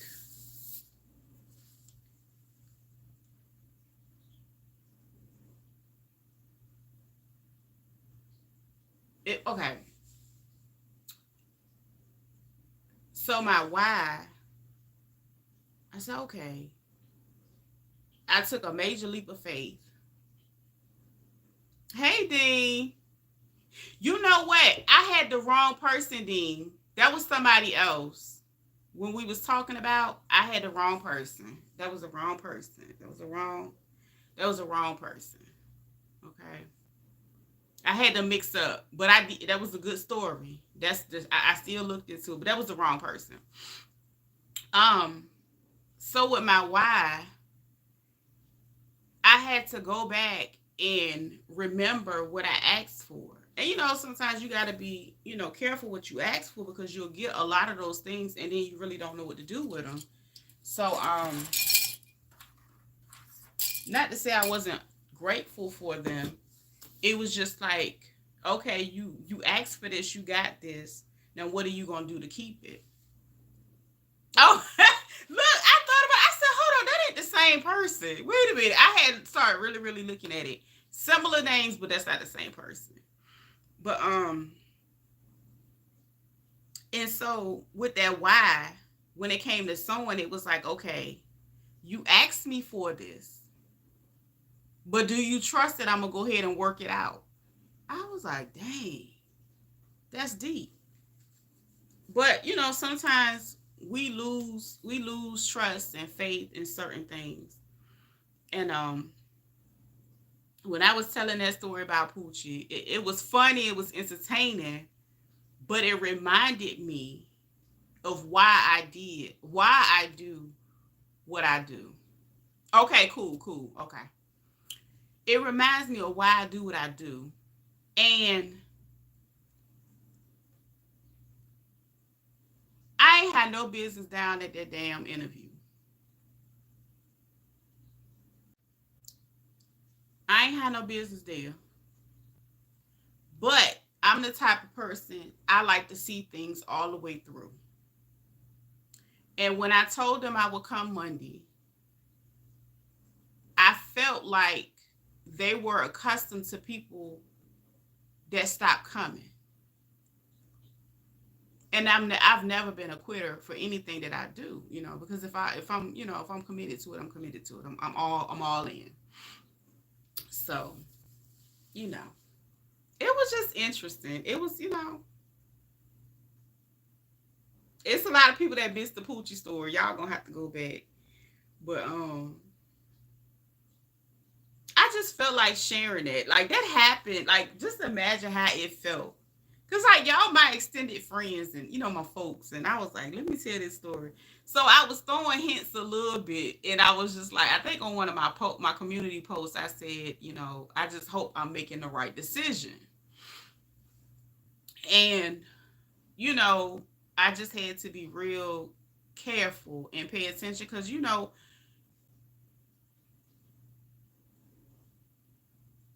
people can have hopes and dreams and visions for other people, but that's not how it works.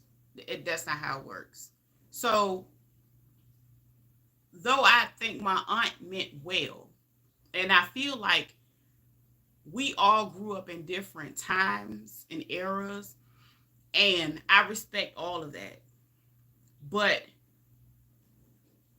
you know, we often find ourselves trying to relive certain parts of our lives, what we would have done, how we would have done it, and because it looks good on the outside, but realistically, a lot of the people that I had that were in certain leadership roles in those settings, they were miserable.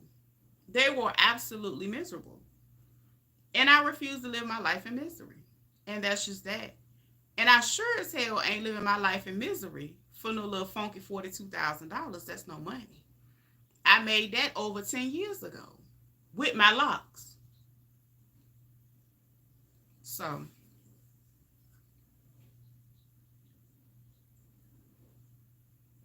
and that wasn't even a major working wage back then. That was just, okay, we good, it's cute. I can, save a little money. But it was no real, it was no quality of life for me in it. Like, and like even when I was talking to the folks, I had to let them know. I was like, shoot, I went into a situation, and if I felt like that situation, I let them know. That's why I know I tell you everything that's gonna let you know, baby. I'm gonna be professional when I say it, but I know you ain't gonna fool with me like that. When I tell you that I went into a situation and basically it was not worth risking it all and everything that I have, as far as certifications and things that I'm not risking it all for a raggedy situation. I didn't call it raggedy, but I gave them an example of a time and a place that I went on about my business.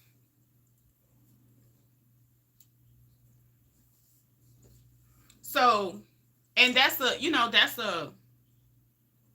big pivotal point, in growing up and being grown too, knowing when to let it go, regardless of needing to pay your bills. So, been there, done that.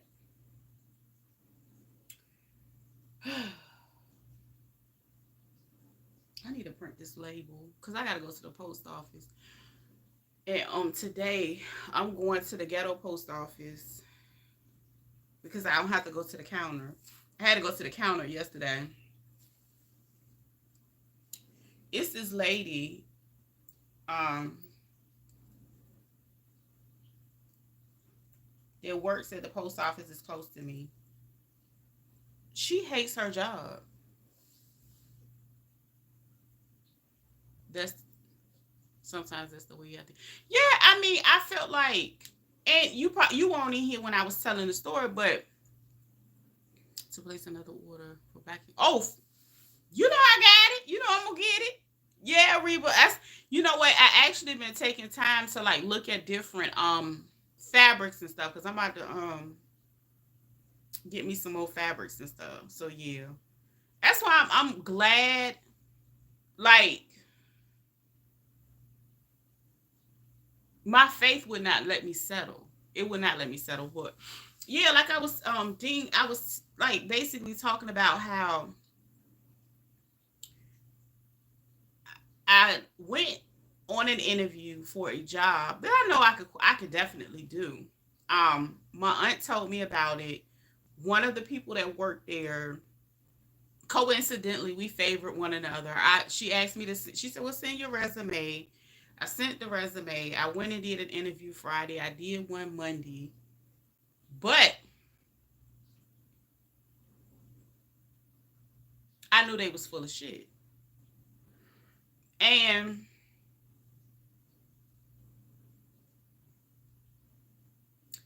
this is how I knew they was full of shit. I knew they was full of shit uh, before I went in there. But Friday, when I was there, it was a lady that was at the front.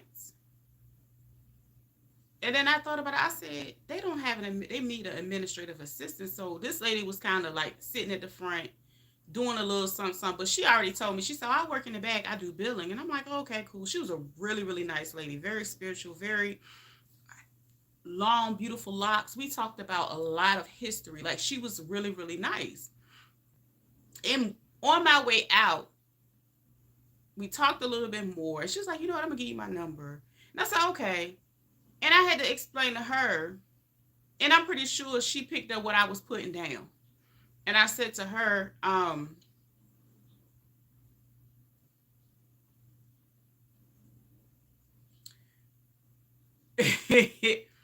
in so many words, if I came here to meet a nice, uh, spiritual person like her, that's probably what I came there to do. And I'm okay with those type of things because sometimes you will be pushed out of your comfort zone just to meet people. It wasn't about. It could have. It doesn't have to be all about working for a company. So hey, Kanan, where you been? Okay, I know you at work. Let me put your thing. I ain't seen you in so damn long. Let me go put. That's my. He was here from the beginning. I know he working hard getting all the money. Merry Christmas, friend.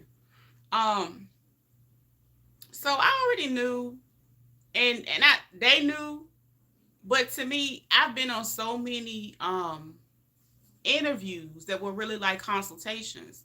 Cause spiritually I can pick up and I already know I can read through it all. So I really don't say much. And some people need that they need a little bit. Hey, Pepper, they need a little bit of assistance to guide them back to where they need to be organizational wise. And I even told her like okay, I have experience with nonprofit and for profit, so I know the difference between that. And not only that, I briefly, well, not briefly, but it was so much that I had learned on my own that I turned it into, like different consultation stuff. So she was just like, they looking at me like, so what else did you do? I was like, oh, I taught people how to build their credit. I taught them how to strategically organize their businesses, and just different. I was just spitting out different stuff that I knew how to do. So I already knew then what we were dealing with. But you know, I'll never settle. That's one of the things I learned many years ago. I will never settle in any area of my life where I feel like, you know, not sure I ain't getting up out my bed being on call for no $42,000 a year. Mm-mm.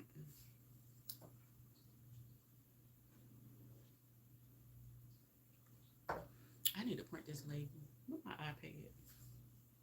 It's in my room. But yeah, child. But yeah, child, I was just, yeah, Pepper. They to call me down. You missed the whole good. You gonna have to run this back, Pepper. Run it back while we up here, cause this is boring. What I'm talking about now. My live has its highs and lows, baby. I had did an interview on Friday and Monday. Where's my other phone? I gotta run here and get this stuff right quick. And I broke it all the way down. Everybody was feeling right and feeling tight on Friday. So much so they probably forgot everything we talked about and then thought they was gonna ask me the same questions again on damn Monday. Baby, I said we talking about the same thing Monday. I did. I sure did.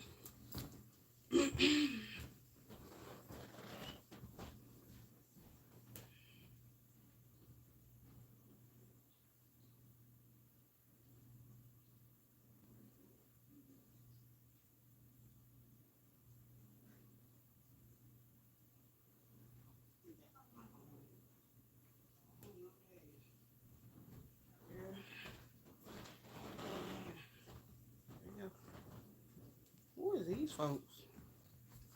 I don't know that number. Yeah, let me go through my phone. Make sure I got everything blocked that I need to have blocked. What's that? Oh no, not that. Oh yeah, this one need to be blocked.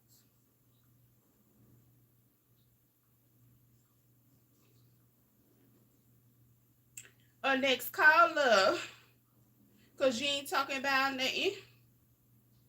Mm-hmm.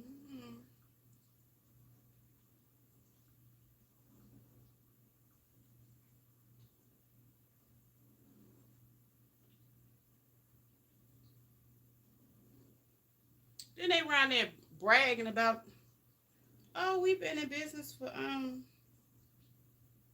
20 years. And I understand, some people just do add-ons later on in their business. But oh yeah, I gotta go to that place. I'm gonna go there Monday. No, Monday. Yeah, I should be able to do that other stuff Monday. But I know raggedy when I see it. Okay, let me see. Is my printer on?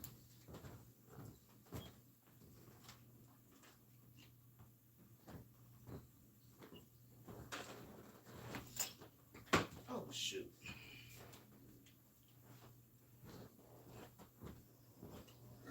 Oh, excuse me. But yeah, y'all. Um,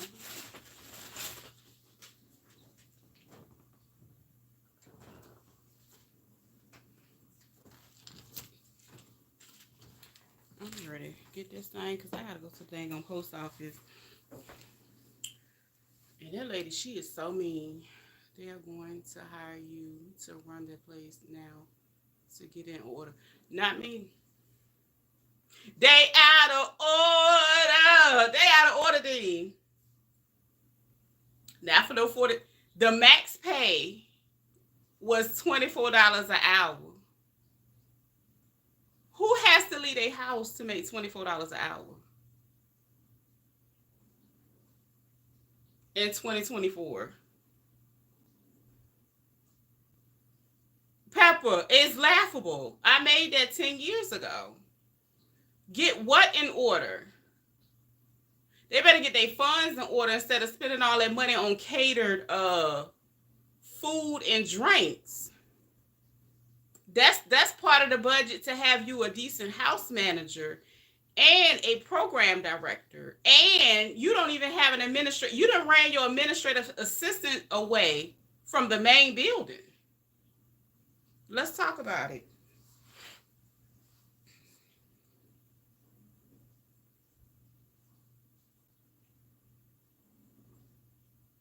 Ain't shit slow about me. Oh shoot, hold up.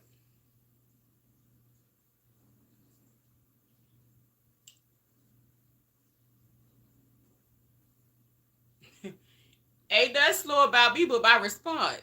That sounds like what I'm paid back in. Right. What are you gonna do to that? Girl, them is crackhead wages. Yes, indeed.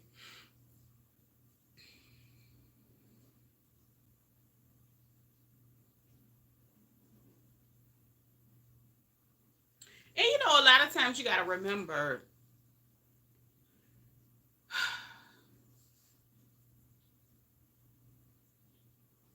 um,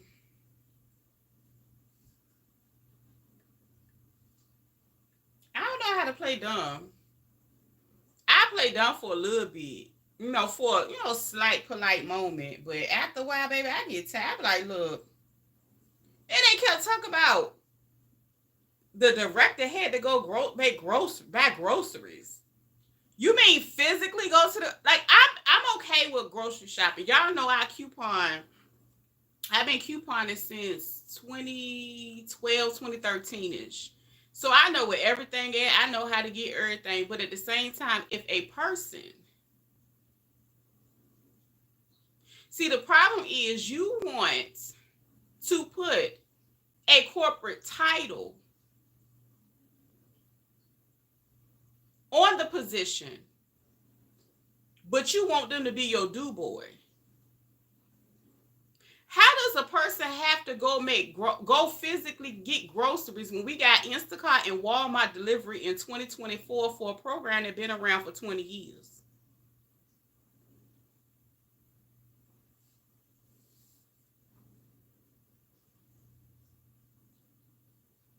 For $42,000 by itself, baby, you can make that on Instacart delivering groceries as an independent contractor. As long as you got a good car, get you some that you can put your stuff, get you a nice truck where you can hit that hatch and ride, keep your maintenance up. You can make that doing that. We're in 2024, muffin.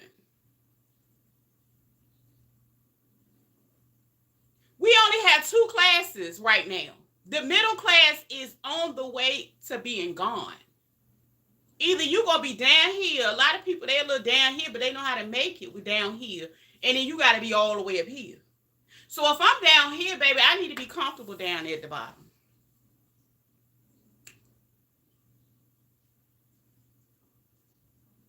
Okay, let me print this thing out. Ooh, child. Let me stop cutting up. It's Friday. Oh. And this one going in Michigan.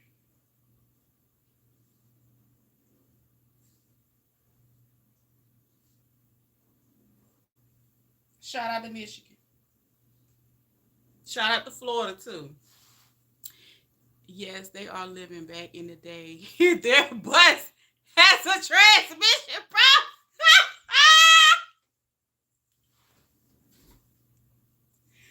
Girl, I sat down and looked. I said, and I'm not trying to be funny, for real, for real. My aunt that applied for the position she works, she would qualify for what they do because technically she does have like a certification in like substance abuse, I think, kind of like that. Even though she doesn't have all the bachelor credits, I think she would do a great job working into that position, and that would be a good salary for her. One time for the one time, Slim. I said, this shit, these people out here, they I wouldn't know what they had in their cup.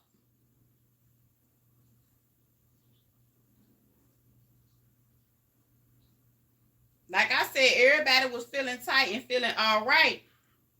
And they fucked around and invited me to the party, and I was the only one sober Friday. Baby, you done let somebody in your damn organization on Friday while y'all getting fucked up. That is crazy. Who doing that? Who doing that?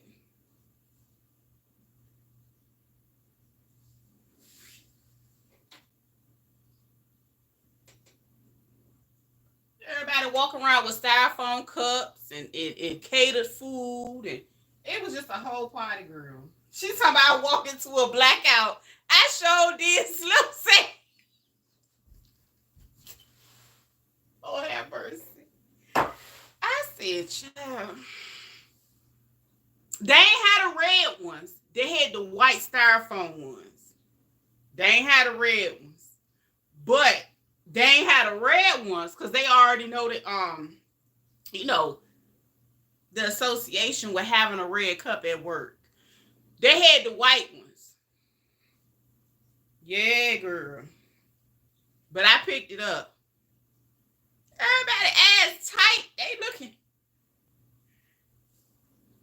Monday they ass won't tight.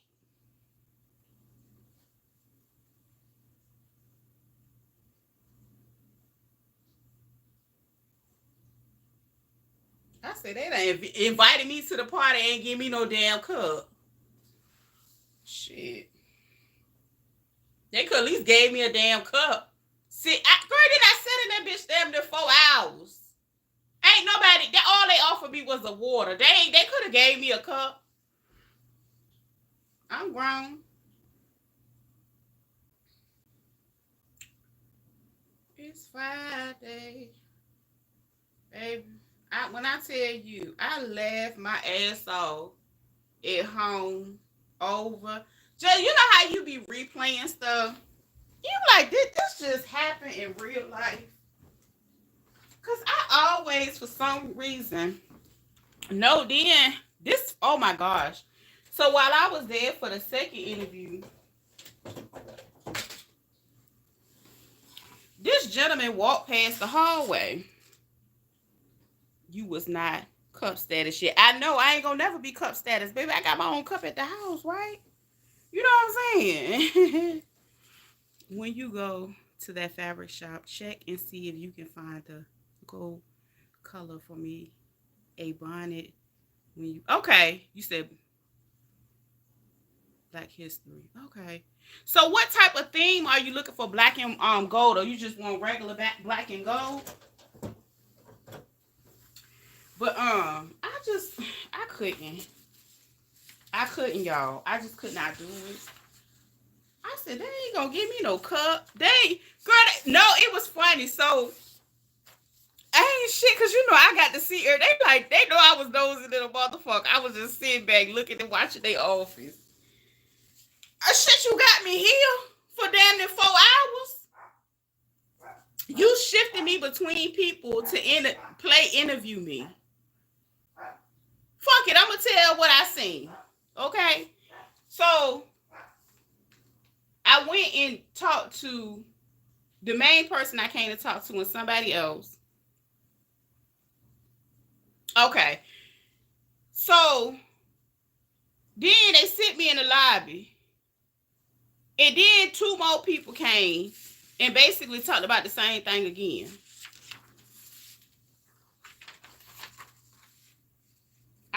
I was like, what? Y'all crazy as hell. And girl, I was in there for damn near it was at least 3.5 hours. I was in there for a long time. And Ain't nobody offer me no cup, no nothing, child. Oh shit, I'm showing all the stuff. It's fine. But I got a regular cutter, but I'm just gonna use my scissors to do my label. Cut some of the extra off the label. But yeah, it's just too much. Some days you just be like, girl, why y'all do that?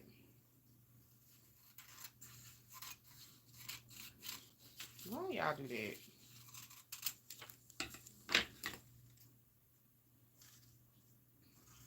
Oh, so one of the regular workers came in and because I think they had a party the night before, so they must was still in party mode. That's what it was. They had a party the night before. Because one of the other people that worked in the lower level.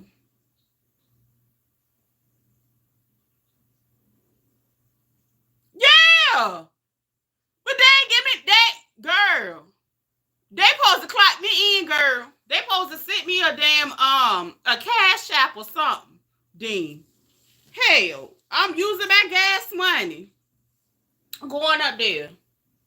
What my tape? Give me my tape. Yeah, just intrigued because you know you got to think about it. It's like a fresh energy of I'm not in that I'm not in the rat race physically or mentally. So I get what you're saying. You right. You right. But so one of the workers he came in and the lady was sitting at the front. You know, she had her cup and she had a meatball sub or something, girl. She had some of the food that was left over from the catered event they had. He was like, man, them meatballs look good. I was like, what? She was like, would you like some? She was like, they was left over from the party. He said, oh, I didn't even know about the party.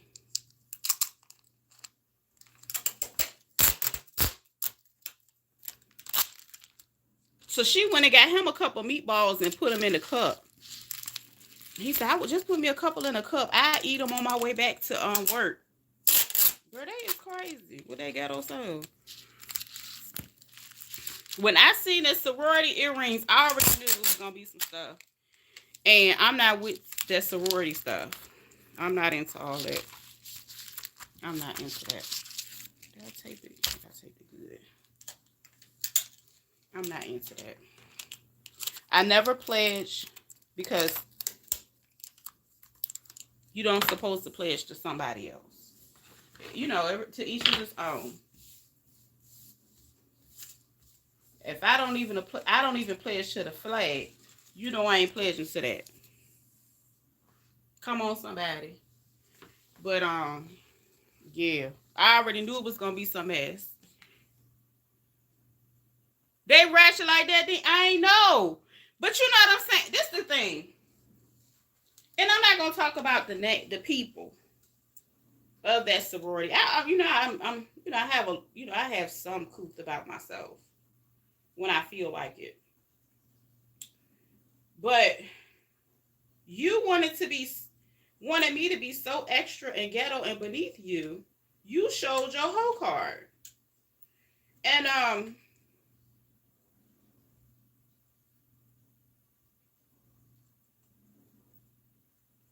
it's real interesting to me. It was just interesting. I was like, this is how, because it was it was a fraternity that owned a group home one time. And the company that I worked for, we had to go and provide services for that place. And I should have known back then, when I went to them people's group home, what type of businesses these people run. I should have known back then. I should have. I did know. But to be in the office, girl, get somebody else to do it. Get somebody else to do your dirty work. Okay? I ain't getting nothing in order. Because it should be in order after 20 years. That's it. That's all.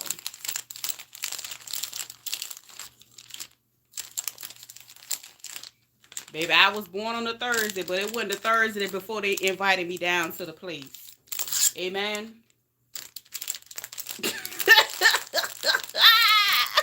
Baby, they thought they had short but desperate shorty up in the building. Baby, you should have looked at the resume and knew it wasn't giving that.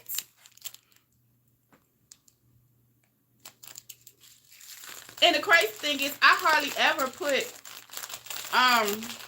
that I took PhD classes. I hardly ever put that up there when I do a resume, because automatically you're overqualified. They knew that. We were just having a meeting and my ass ain't get paid. So I just turned it into content. Shit.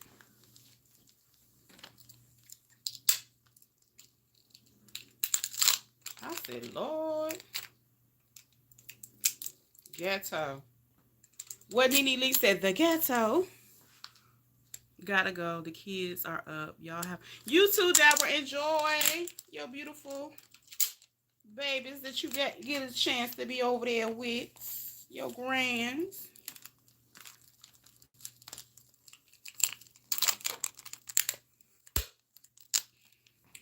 But yeah, child. I said, Lord, I done went to the Bougetto, y'all.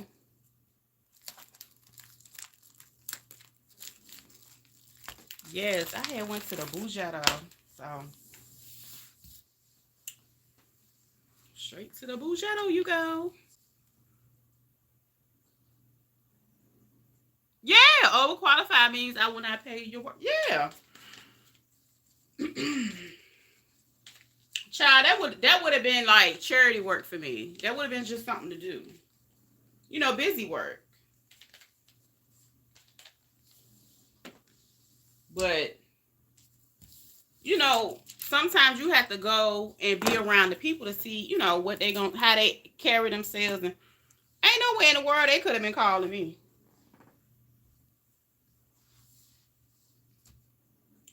Ain't no way.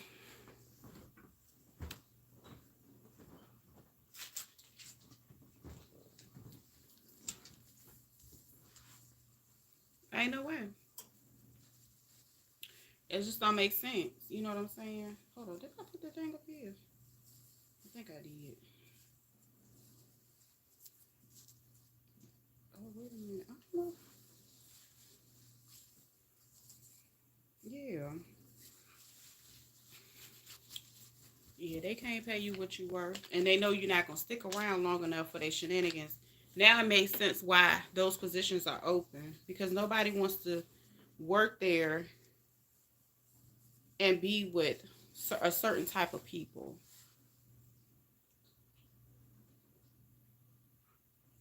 Oh, I dare know, because I blocked it and I'm up here talking shit about it. They'll know. What Slim said they know now. Cause that was earlier in the live. Reba, they just thought you know how people try to what the people say, most sense you. Girl. I told her, I had to tell the lady, I said I'm from here. And we was just talking about the area and oh, well, it's $1 million homes downtown, like with Bobby Scott. I said, oh yeah, my uncle is good friends with him. I'm from here, girl. You ain't talking about nothing I don't know about. One of the young men walked through there. I went to middle school with him. I'm not gonna call his name out, but he is one of their residents. And they was looking at me. They was like, you know him? I said, yeah, girl. You know, it's a lot of people, you know, from back in the day that, you know, I went to school with. I still remember who they are. I guess they was shocked because I said his name, but I never worked with him in a facility or nothing like that. But I mean, I didn't talk about him. I was like, yeah, I remember him from high school. That's it. He had good sense. He just had a little intellectual disability, a little limp. Baby, he'll cuss you out. I ain't tell her that, but that's fine. Whatever. They know that about him. I gotta throw this away. That's my little scraps and stuff. But yeah, y'all. I just had to tell that daggone story about old boy, Miss Thing, when he came in here. He was like, So, hey y'all. I was like, and it was like, tell me you walking in the room without telling me you walking in the room. Like he literally yelled from the front to the back of the agency.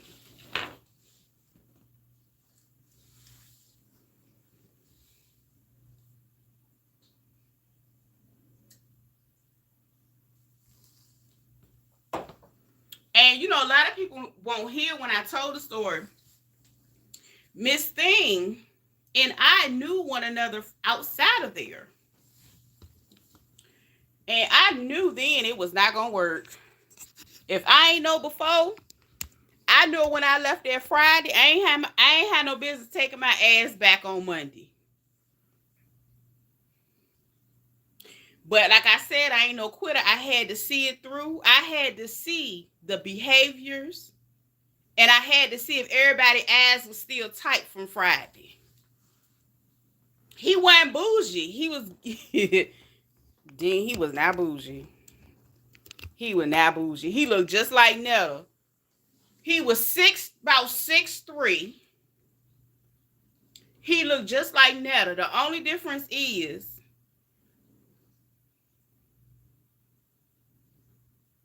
slow down, Slim. Slow down. Don't do that. He looked just like him. He just don't have, you know, the acne issue. That's the only difference. He tall and he has like a short fade situation with a little bit of hair at the top. But it looked like he had a hint of an S curl. Like you know how people get that wave nouveau on their hair, and before they hit it with the activator that day.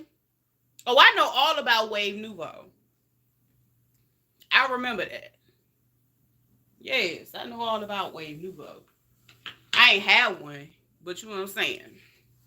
I got family members that still, you know, get them one every now and then when they don't, you know, want to do their hair or whatever. But he didn't hit it with that wave nouveau. So he was just standing there and he was looking really crazy because his hair was just dry and sitting up. And I was just like, oh, hell no. I know you lying.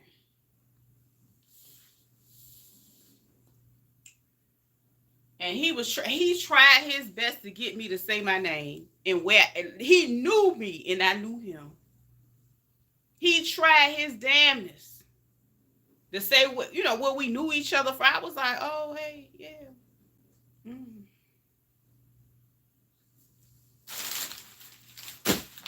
You can't trick me like that, baby. You work here, I don't. I would never. Who getting in a squall? Who getting in a damn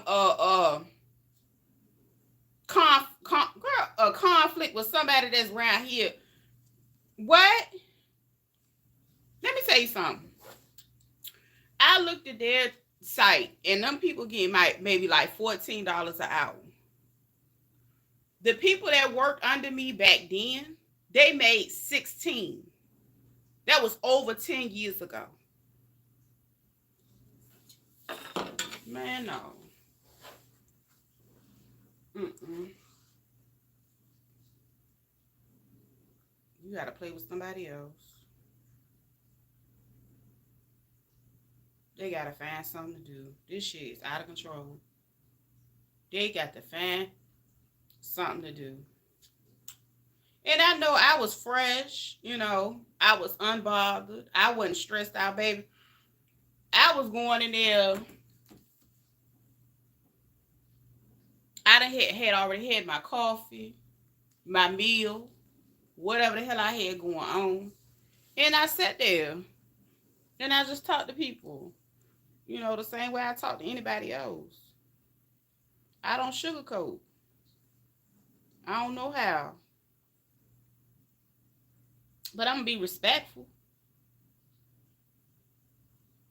What's this? Man, when I seen, child, Man, he spanned his ass in the door. I said, hell, I got the motherfucking go. And it was, I'm not saying it because of who he is or nothing like that. I'm saying it because I knew him outside of the agency and I knew he was a troublemaker and he was a big liar. So you would have to go back to hear that part of the story. It was very good. It was very interesting. I just don't feel like repeating it because I don't moved on. Oh, okay, that's from the other day. Put that to the side. Yeah, I don't move on. Side. I don't move on. Girl, they thought they got me, but I got some good content to laugh and talk about.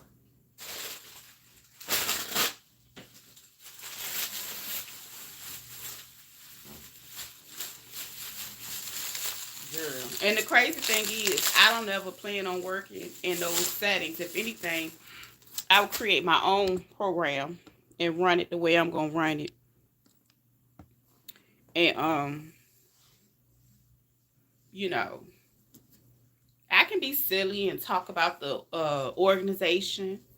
Hell, I could even name it. I don't want to work for them. I could talk about the chapter of the person that runs it. But it is what it is. It is what it is. I see I see how they roll.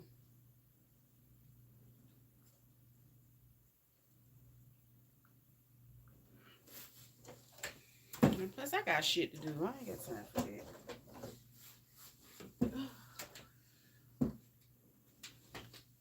But it was funny. I ain't gonna lie. It was so funny. I said, of all the people in the world, he gonna slide his ass up and through there.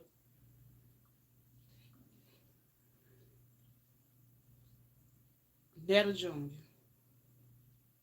Nigga named Poochie. They call him Poochie. They call him Poochie. That's his nickname. They probably even know his nickname at the office. The way he slid in there, he ain't going there with his regular name. Man, that jank was so damn funny. Lord have mercy. Man, I told my mama that story. She laughed. She was like, no, he did. I said, yes, he did. She said, I didn't know he worked there. I said, well, now you know, and your sister know. Okay? I ain't got time for this. Y'all be wondering why I don't. No, no, no. No, no, no. I stay heavily protected because ain't nowhere in the world I sign up for nothing like that. I ain't the girl for it, but I did have fun meeting people. See, people just don't like when I play because I play. I'm a chess player.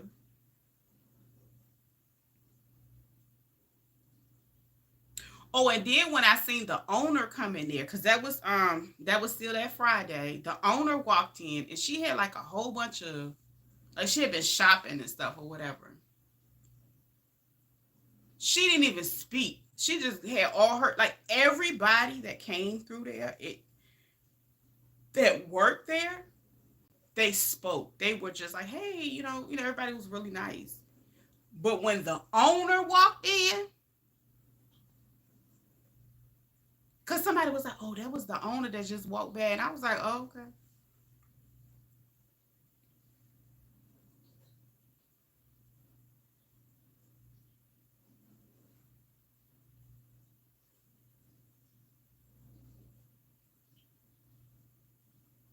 That just changed my viewpoint as well. So I stopped giving a F. Everybody stopped giving a F, and we was just riding that thing out.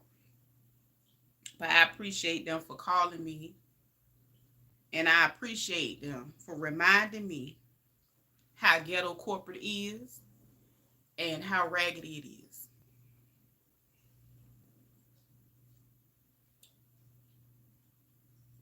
I gotta go to the post office. Um, I don't know. I don't know. I don't know if I'm I'm going to sip on Coronas this evening, or I'm going to sip on my champagne. But either or, I'm going to enjoy my day, the rest of my day. Um, I don't have much I got to work on. I just got to post a few that I already did.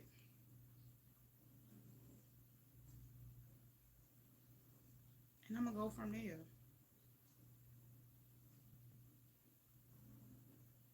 But I definitely do. I do need to go to that fabric store. I'm trying to think.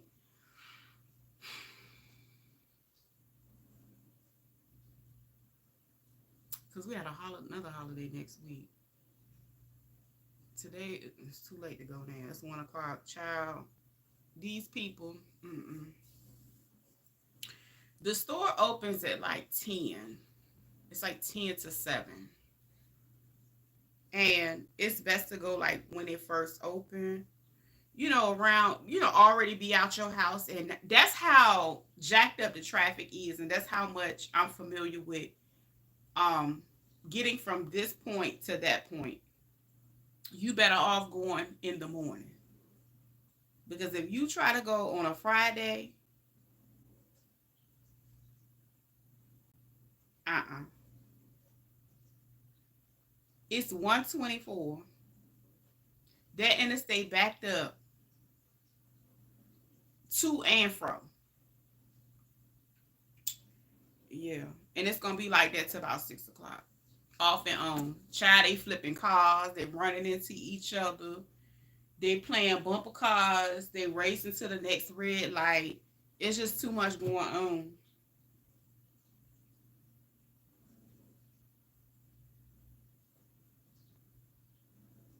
And that's too much to be a part of, going across the going under a tunnel and going over bridges.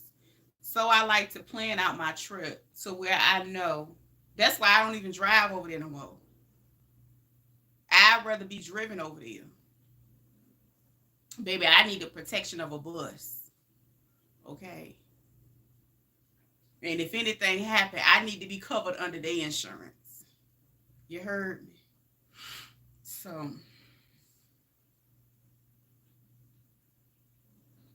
I don't want them tearing up my little car. Mm-mm.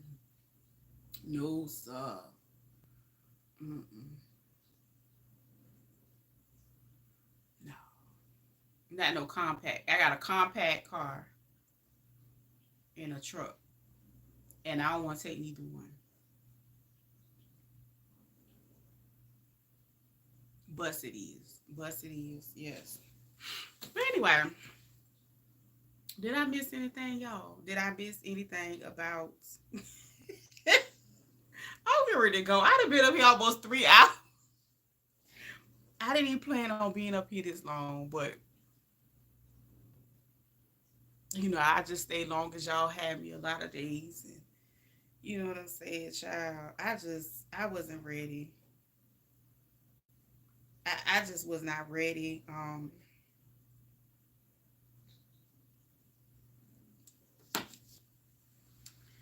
It's Friday. Yes, indeed. That's all I can say. It's Friday. Friday done ran back, and then I can finally tell my story from a week ago of the foolishness and the effery. But I'm gonna put me some clothes on and go to this post office. I don't have the strength to go to another one. I'm gonna go to the one close to me because my package is already pre-labeled. It was so funny. I ran into a lady yesterday. Well, not ran into her because she work at the same place. I'm gonna say work at the same place my mama work at.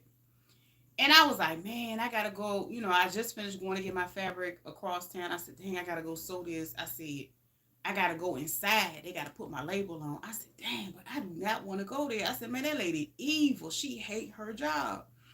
When you in a good mood and you just enjoying yourself, sometimes you just gotta choose your battles and you really don't want to be bothered with it. So I went all the way out my way. So I got a box at the one I went to. And one of my favorite postmen that work in that location. When I tell you, he is so funny. He friends with my mom, and he can like he's just a delightful person. Like even if you don't even know him as a real person, he gives you what you should get. He gives the best and utmost customer service when you walk into a post office. I can honestly say that hands down. He always, you know what I'm saying, he done looked out in so many ways. He's just a good overall, he's an asset to their company, is what I'm gonna say. But this lady that's close to me, man, that lady do not like her job. I don't know what's wrong with her. And he said, and I told her, I said, man, I've been having such a good day. I decided to come over here with you. Man, how you been doing? You know, we just talking, we laughing, we joking. That's what we do. And he said, I understand. He said, people come over here and say that so much about her. He said, I'm surprised she still did. I said, I am too. So recently, she's so mean. So I met this other lady and she shared her experience. She was like, yeah, that's the lady that will lock the lobby intentionally. She said, and then she'll come back from her break or whatever and still have people waiting outside 10, 15 minutes before she come and unlock the door. I said, what? She said, yeah. She would have people still wait and come to the window when she ready. I said, damn, that's cold-blooded. I said, well, you know what? If you have anything that's already pre-packaged, she put a big old bin out there and she look at you like, you know, basically that's the only option you have to leave your item there because she's not going to scan it. You're not going to stand up there and get it scanned in. So sometimes, you know, that's a barrier to people that's mailing stuff. And on top of the fact that, you know, normally if the lobby is supposed to be open, where would you put your items that's pre-labeled? So she will go lock it on purpose so you can't bring it in. And then especially if it's a big box or something, you can't put it in a little mailbox outside. My stuff is thankfully is not normally large, so I can just kind of slide it in the box, you know, to not have to deal with her. But right before Thanksgiving, this lady, I seen the lady. I said, somebody is going to call on her. I said, I'm not going to call. It's going to be one of these that call. Oh, and it's going to shake it up. Man, that lady done had that lobby open every day since that call. Because I don't know who that lady got on the phone with. She got on the phone with the postmaster or somebody. And because you know, different tiers, you know, the people around here, they listen to it. It can be a lie, baby. They gonna listen to it, you know. So the lady was on the phone and she was right outside the door and she said, well, why have the hours posted if you are not going to have the doors open? You don't even have the lobby open. So she might have had something that was pre-packaged. And that was something I was just saying. I was like, oh, she in trouble. So I overheard the conversation, but I was going to another store close by. And I said, that's right. You right. I knew. So anyway, I don't have to worry about the door being closed, you know, because the people had called on them. So I can take my stuff inside now. That's all I need to be able to, you know, again, I know before the day is out, like I guess at the end of her shift, she come and get them and then she scan them in. I'm cool with that. I can deal with that. So I ain't stressed. Long as I can get in there and drop my stuff off. So that's what we about to do. I'm about to go get myself together. It's still early in the day. So we'll You know, so that thing got worked out. I'm grateful for that because I needed to, you know, and it's a lot of people, you know, that needed access into the lobby. And that's crazy because, again, it's a federal building. And not only that, they have specific hours that they are open to the public, that the public can come in and do what they need to do. And she just be locking the door, child. She was like, bump this job. Like, she'll look at you. She won't speak. She'll roll her eyes. I know she mean, and I still go in there. I be like, hey, how you doing today? She be looking at me crazy as hell. I make her speak. And the other lady, she said, well, why you don't just go? So I said, that lady ain't running me from the post office. If I feel like going that day, and if I don't feel like traveling further out, baby, you gonna see my face. And that's just how it is. Anyway.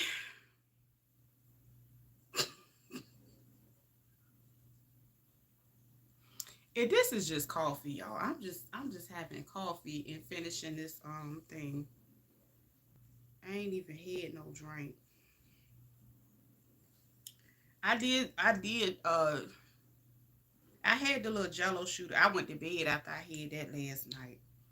And it was nice. It was strong. I don't drink alcohol. So I don't think, do jello shooters supposed to be that strong? I had one. Um I don't even know if I want the other ones. I don't know. I don't know. But it was nice talking to everybody and catching up and checking in. I'm going to slide on down here. I said that about 5 times, didn't I? I said I'm about to go, and I ain't went nowhere yet. But I'm about to go for real. And I'm going to holler at y'all later on. I don't know when, because sometimes I say I'm going to come back later on, and then I'll start looking around and look at all the other projects I need to do. Not sewing wise, but just, in my house, in my space. And that's what I'm getting ready to go do. Toodles. Y'all enjoy y'all weekend.